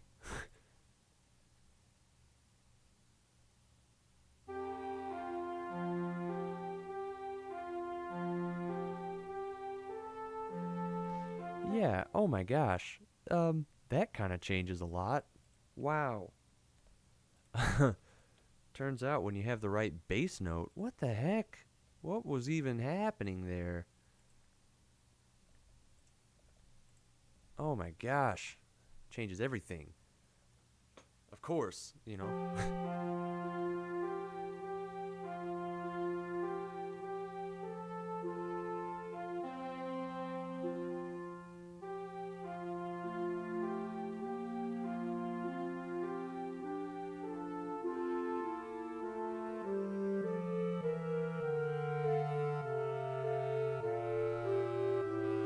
Now,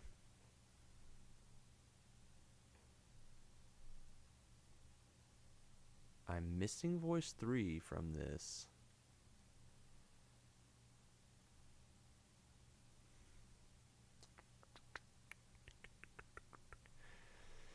All right, because I've got 1, 2, 3, 5, and then 4. I'm even missing voice 4, but voice 4 is still holding out the melody here, so I don't need to abandon that. Need this part to happen in voice 3, at least until right here. I think that's... I don't have to keep saying I think. I'm the composer. That is more important to me than losing the bass line there. So I'm going to keep the bass line going. This is going to jack it up a little bit, but I'll adjust. And we're going to make this happen one more time, pretty much. Yeah. So then I'm going to shift drag this.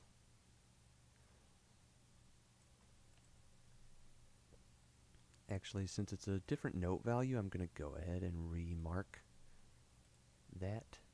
So let's see if it'll drag it over if I start it there. Yeah, for the most part.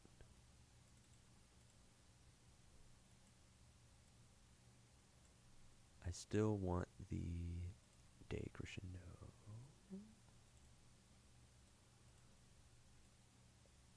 Until right there. I want this to be D, D, D, D, D, all that.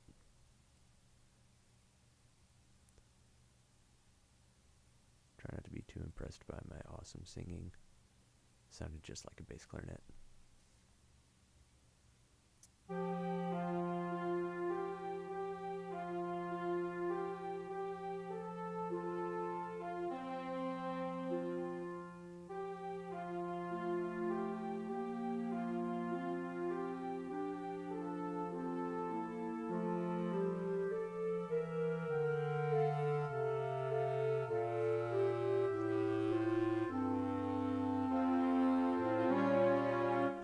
Gonna have to get on that little part.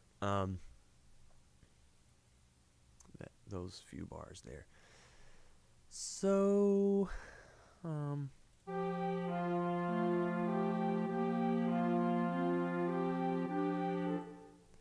my concern is that, for one, I don't know that, I don't believe, yeah, oboe cannot reach down there.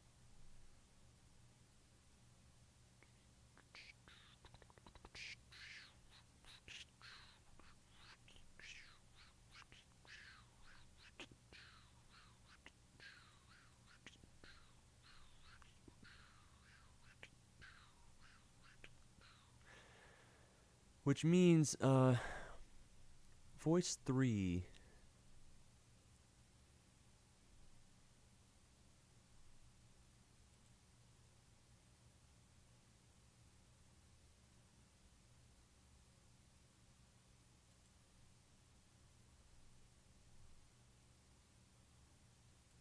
Voice 3 may need to take over on this.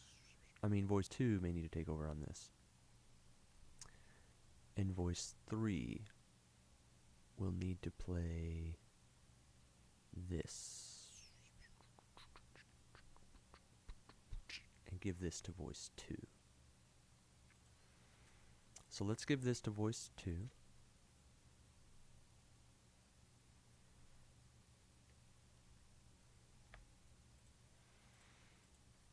Oh wow, I clicked too fast, too quickly.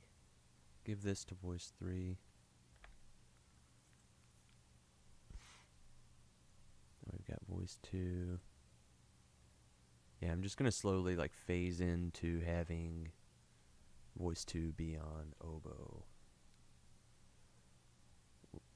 Just to make sure, since that's the traditional instrumentation, I don't want to get outside because clarinet has a significantly lower range.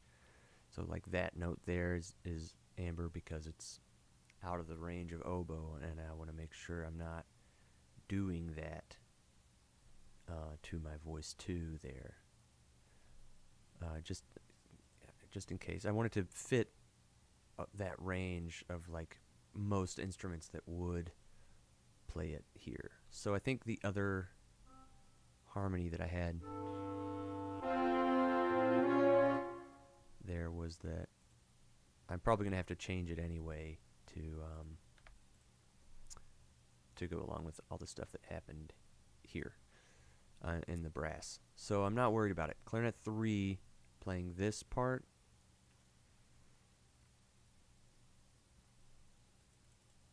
Let's go ahead. I'll start moving left to right, and I'll go ahead and put voice 2 in oboe. Let's do it. Why not?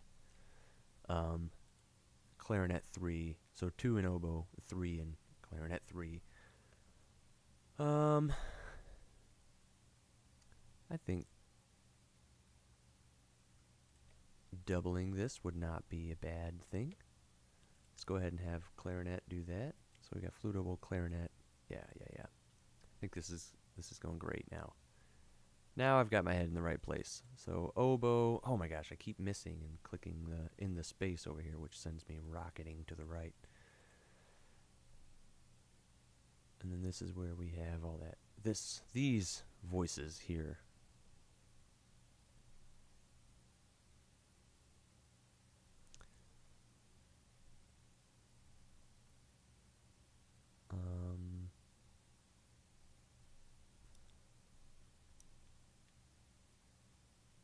It looks like this. So 1, 2 right there is doubling. So we don't really need that. And then trombone does not turn into the bass line. So I need this covered somewhere. Oh, thank you, voice 3, for volunteering. That's really nice. A member of a veteran organization recently said something so poignant to me, which was since I just joked about voice 3 volunteering, it relates to that. He said, half the things that happen in the Army, half the way someone gets assigned to do a thing is that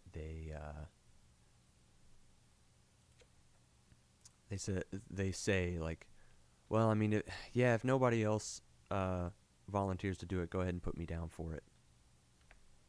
And then that's how you end up doing a thing. So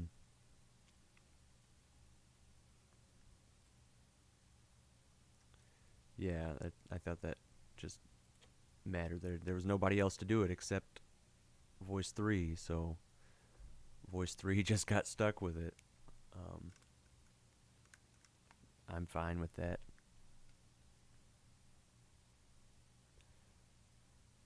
So let's see the other thing we needed covered. Okay, horns got it there, so we got 4, 5, 3, 2, 1. Let's catch that and see how it came across.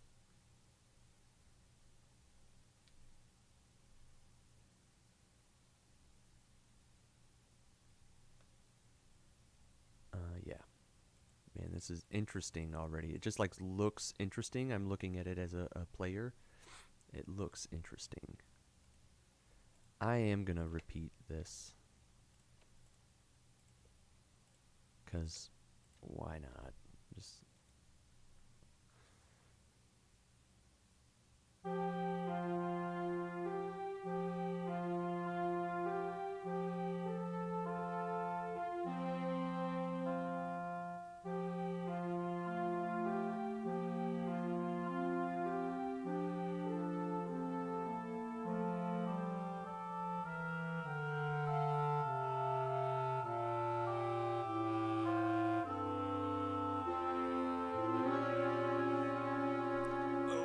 that's the wrong note. Sorry. Sorry. That should definitely be a, let's see, we've got G, I think it's going to be a D natural against this. No. D flat, D flat. I could alternatively make it a B flat, but I don't believe, yeah, oboe does not have that. So I want to make it a D flat, and that works beautifully for me. I could make it a G. So we've got a B flat in the bass, F coming from clarinet 3.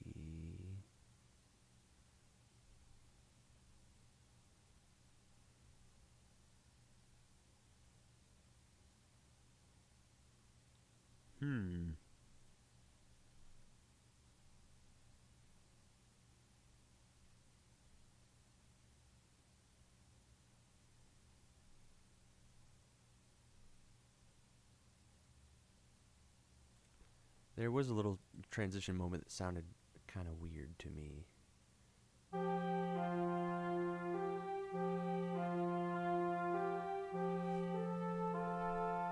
I'm gonna down. I'm gonna take that down to piano. I don't know what word I was about to make up for that, but that's what I'm gonna do.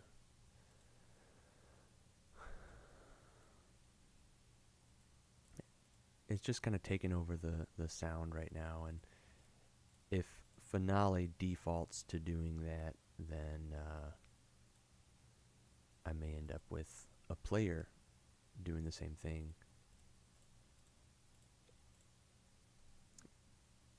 So, or taking away the same meaning. I know that's not always the case, but I'm just going to be careful with it.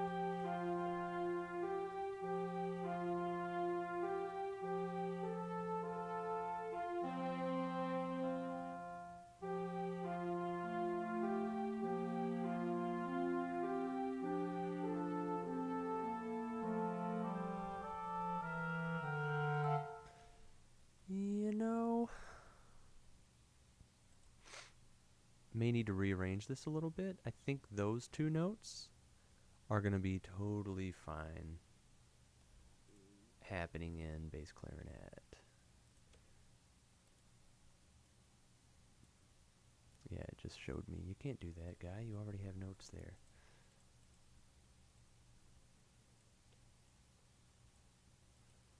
And I can still have some overlap here.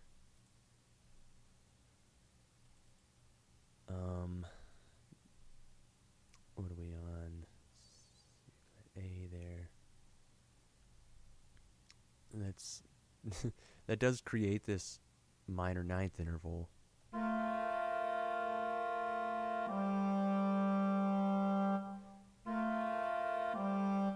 But and that's like out of balance. But if you think about it, it actually creates this minor sixth interval with the F here, and then the F sort of, I feel like, supports the B flat.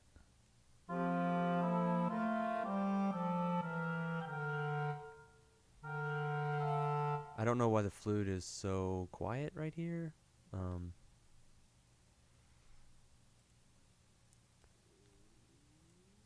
But that's what's happening.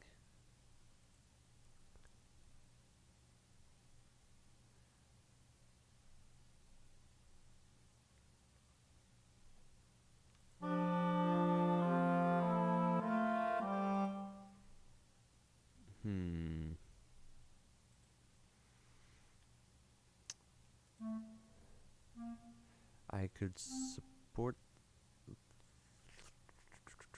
I don't want to get too crazy. I could have that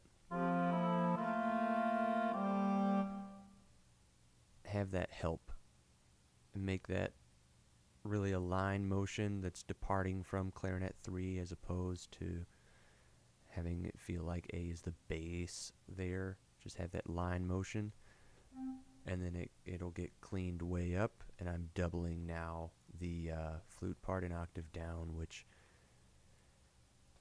I mean, honestly, it's sounding like that's what the flute needs at this point, because there's a lot of competition for sound happening.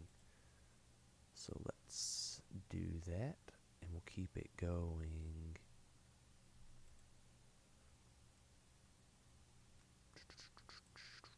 I'm just going to copy that part. I don't think it's going to make too much of an effect for the clarinet to break away from that octave double here. I would really like this to end up above the notes, but that I try not to mess with things like that right here, because when I take it out of concert pitch, that may happen on its own. It didn't.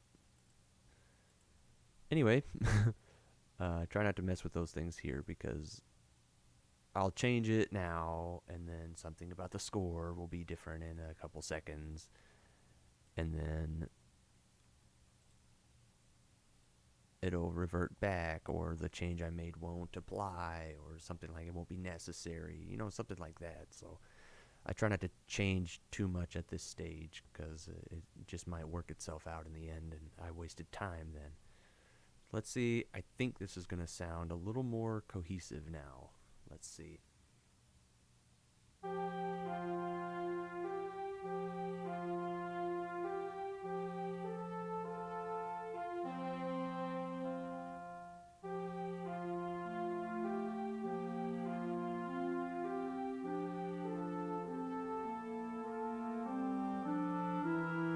Wow.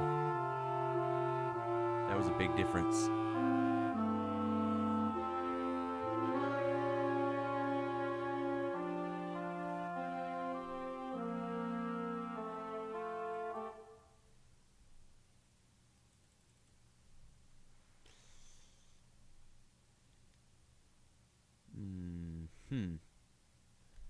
That needs to go down to piano and not just mezzo piano. What? Get out of there. I'll fix the way it looks later. Don't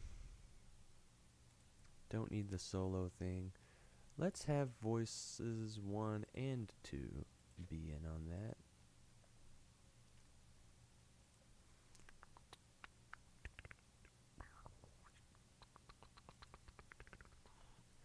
I think I could use clarinet on this thing.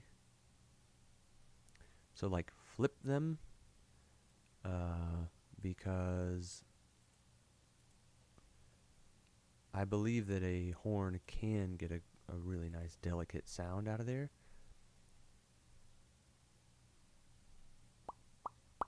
But I think I like the idea of having the horn on that, that kind of like coming out of the woods sort of sound. It's different sound from what's going on, and having woodwinds carry the rest of the voices.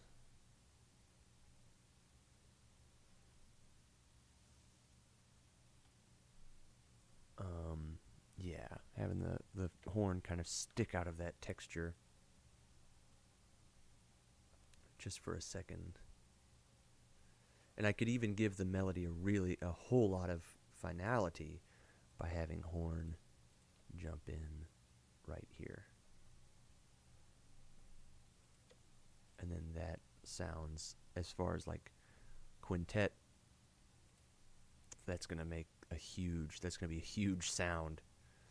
I think that'll be a big deal. Let's go from here.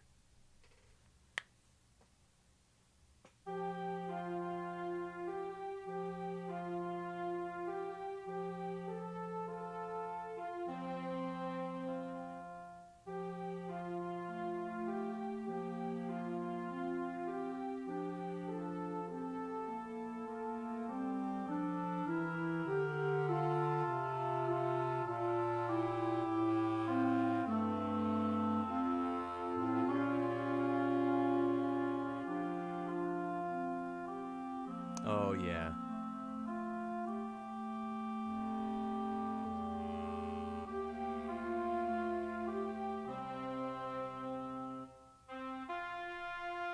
Freaking trumpet. Get out of here. You don't even go here. Oh my gosh. All right, got to work on the next section, but yeah, I'm really liking that. There's probably one little texture change I could stand to make here in this. Yeah. In fact, it might be to have F horn, copy that bass clarinet line an octave higher. Hmm.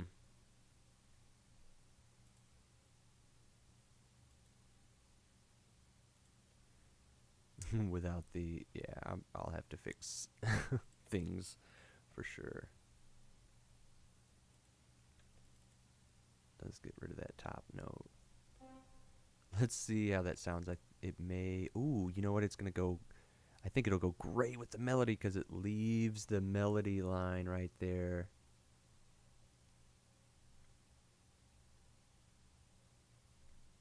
Oh man, that's gonna be awesome. Okay, let's do it. Let's do it. The perfect place to start too.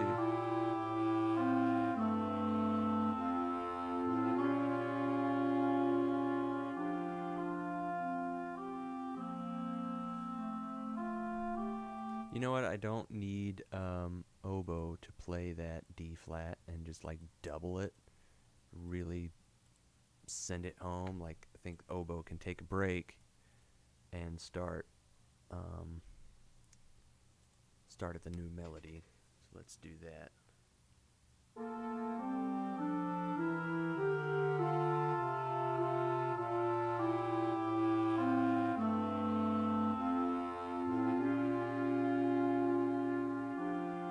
Oh yeah, that sounds better.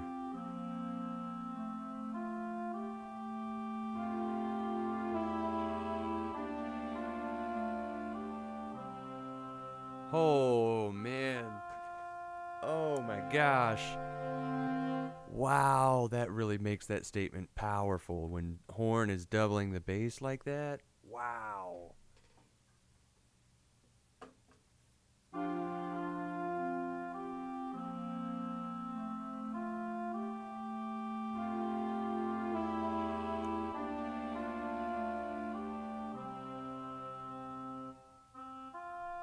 Man, even if I'm just looking at this melody, this part of this piece in a vacuum, um just like no the piece is over now. There's so much good feeling happening right there. Like wow, just that part is so full of emotion for a minute, and then there's more, and then that's just the beginning. It's just to open the piece. Like, wow, I'm really happy with that. I'm really, if I'm honest, I'm really proud of that. Like,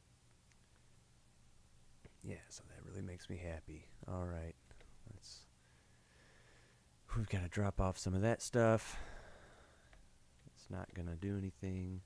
Go away, hairpin. Okay, don't need vibraphone's help here. Can't use it. I don't think I've been hearing it. I didn't even realize it was happening back there. I think because I removed it from the score list, instrument list, or something. Maybe. I don't know.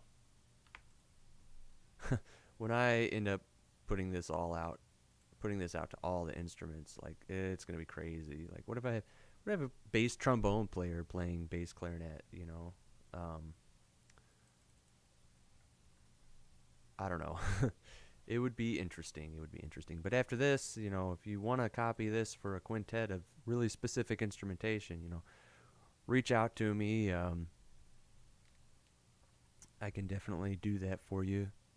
If you want to support me a little bit with some funds or something like that, that would be awesome too. But I mean, honestly, I'm doing this. Obviously, I'm doing this right now without that. So really, this is a lot of learning experience for me as well.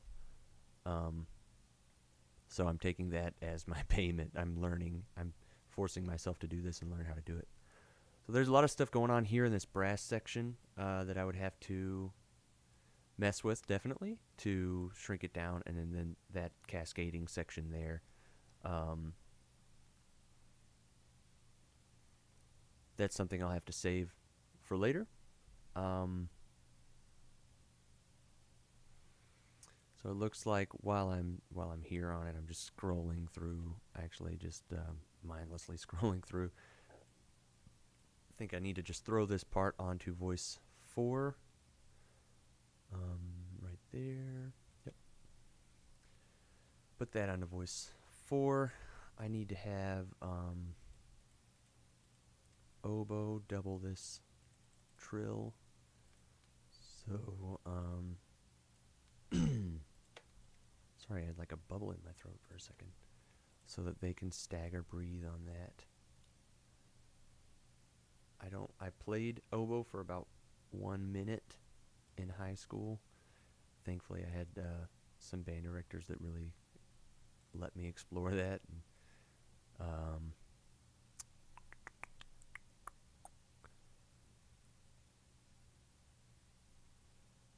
so I don't know that C. I think that's an okay note to trill from on oboe. There are some weird trills on oboe for sure.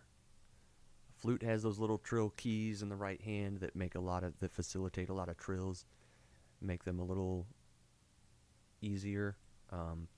Flute also just does that a lot. The trilling is kind of an integral part of a flute player's need to know how to do.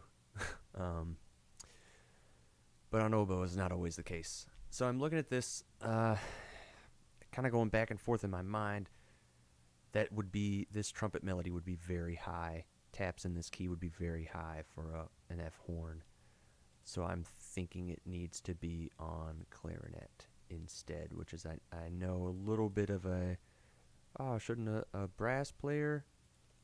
Yeah.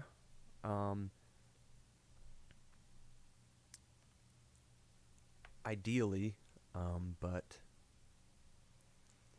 I'm gonna choose this route in order to preserve the key.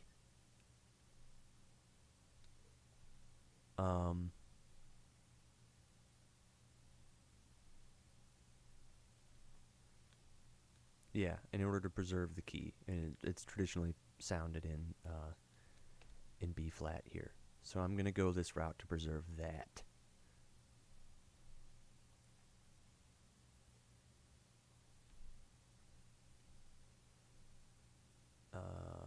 Yeah, because it would be very high for horn to play it in this key. I think I would be happy with.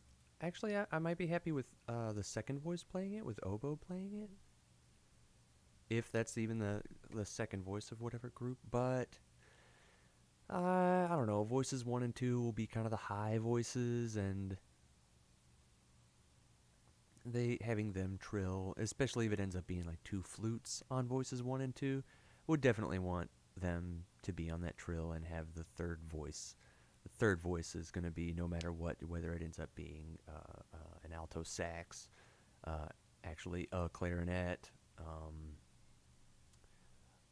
maybe another. I mean, it could even be a trumpet, maybe. Then, yeah, I want that to be in the third voice. I want the top 2 voices they should be instruments that can really hold down that trill without being too much in front of the soundscape of the little quintet here. So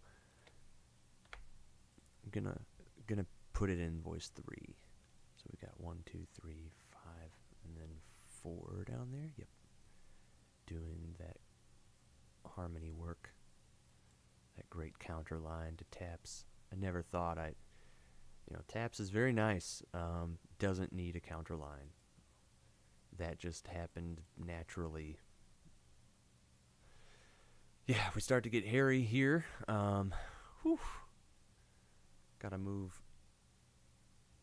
a lot of stuff around here. That's going to have to happen later, really. Um, I need to.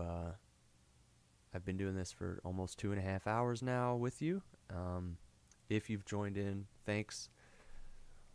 Um, I appreciate you putting up with some of my ramblings. I hope if you're new to this, I know I'm not walking through this like teaching someone how to do it because I'm really learning how to do it. So I don't want to approach this with any kind of authority like I know. Um, but I hope if you go through the learning process with me that maybe you learn something too. And what's great is if you go through this process with me, you see something I do that you don't like, and you go, well, I would have definitely done this instead. Then you're developing your individuality, and that's very nice. That's good for you to do. It's a healthy thing to develop your own preferences outside of whatever somebody else does. Now, if it's something like, oh, you really should have written this note a different way, or drawn this slur between different notes, or made this dynamic thing, like the simile down here in bass clarinet. Wow, you should have left that off. That's unclear for the performer. Those are things that are kind of more universal, and you see that I was debating that in my mind and went with the more clear, the clearer route. So, I mean, if you have any input like that, please leave me a comment. Like, I'm perfectly happy to receive that because I always, I mean, I'm a performer before I'm a composer because I'm a saxophonist. So, like, I'm kind of approaching it from that mindset. Like, what's this going to look like to me and what am I going to translate it to mean? I'm also mainly a jazz player, so some of the writing stuff in jazz is like different from classical or like European classical writing or something like that, or modern just wind band writing. So we've got this small ensemble. I'm going to save it and close it out. And I'm going to open up the large ensemble. I'm going to go ahead and... Ooh, you know what? I really should have saved that as quintet, huh? Because I started out wanting to make it small ensemble. Man. Okay, so let's do this. Save as. I really did that all wrong. Huh.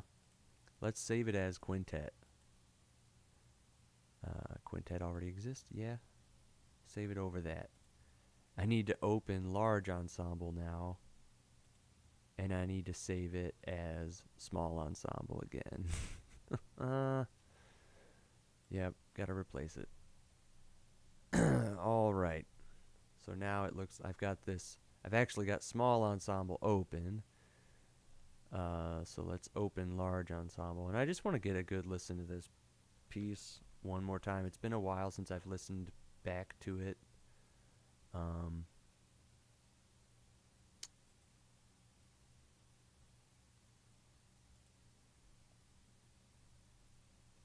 I really don't like this zoom level because it leaves out all the percussion, but then this one, I can't see anything. View, let's do,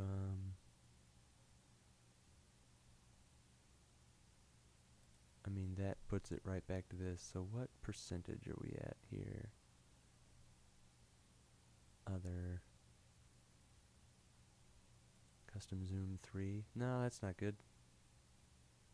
Custom zoom 2, 1. Well, that's definitely not. What? Other. Oh, I can do this. Okay, let's zoom. Let's see if. Oh, not 550. Okay, so 50 is that zoom. So let's go with 35 instead of 25. Yeah, it looks like that puts me right at having at least percussion 1 in there. Oh, looks like I got them both. Let's go. Let's go. Let's do it. It's been a long time since I've listened, so I'm excited. forgot it would need to load up all the instruments first.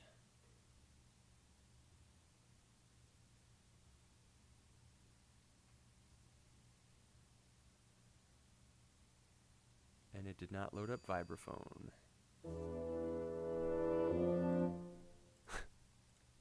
Well, that's a little embarrassing.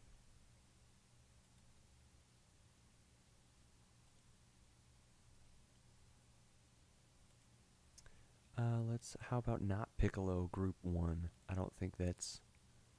What?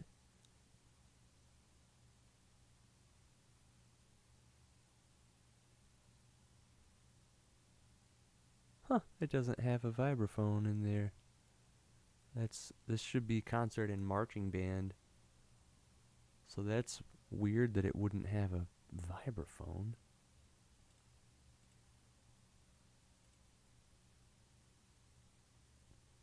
Huh.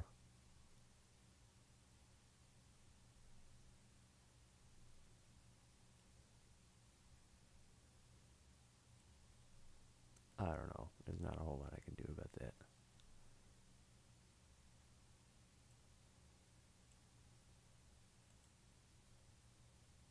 There's not a group bass clarinet? Guess not. But Barry Sax is a group, definitely. What? That's just like weird to me. All right, let's get to it. May not get vibraphone. Sounds like we got vibraphone.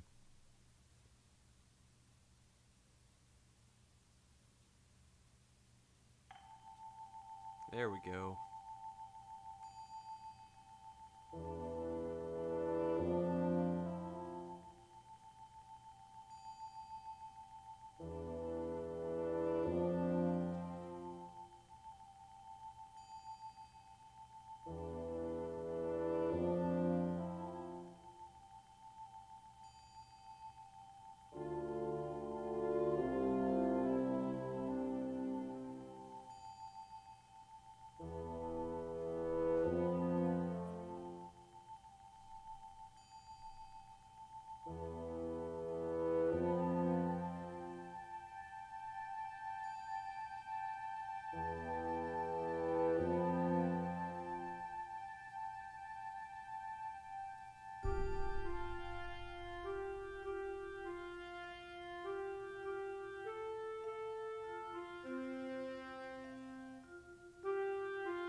Okay, and then let's open up our quintet here.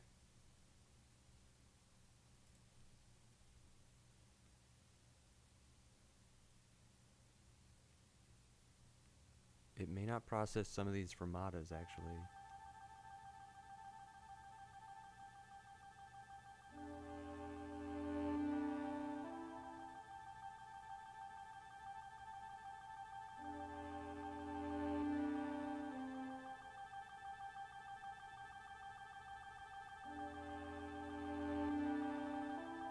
That trill is kind of weird right now.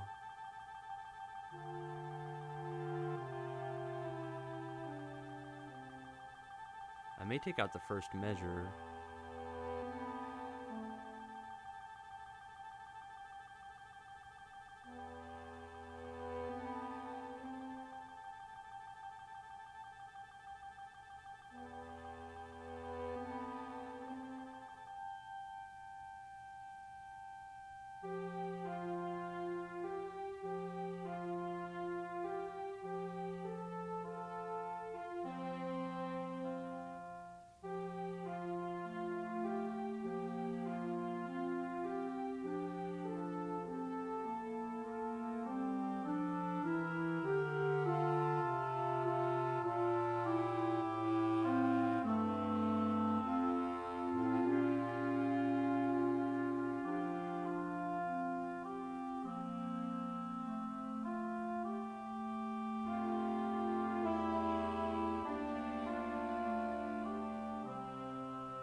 Okay, then we're getting to instruments we don't have on there. So that's the translation over from large ensemble to quintet. So that's pretty happy with that. Well, like I said, I appreciate you jumping in on this with me and having a listen with me. Yeah, I definitely want to keep that going on.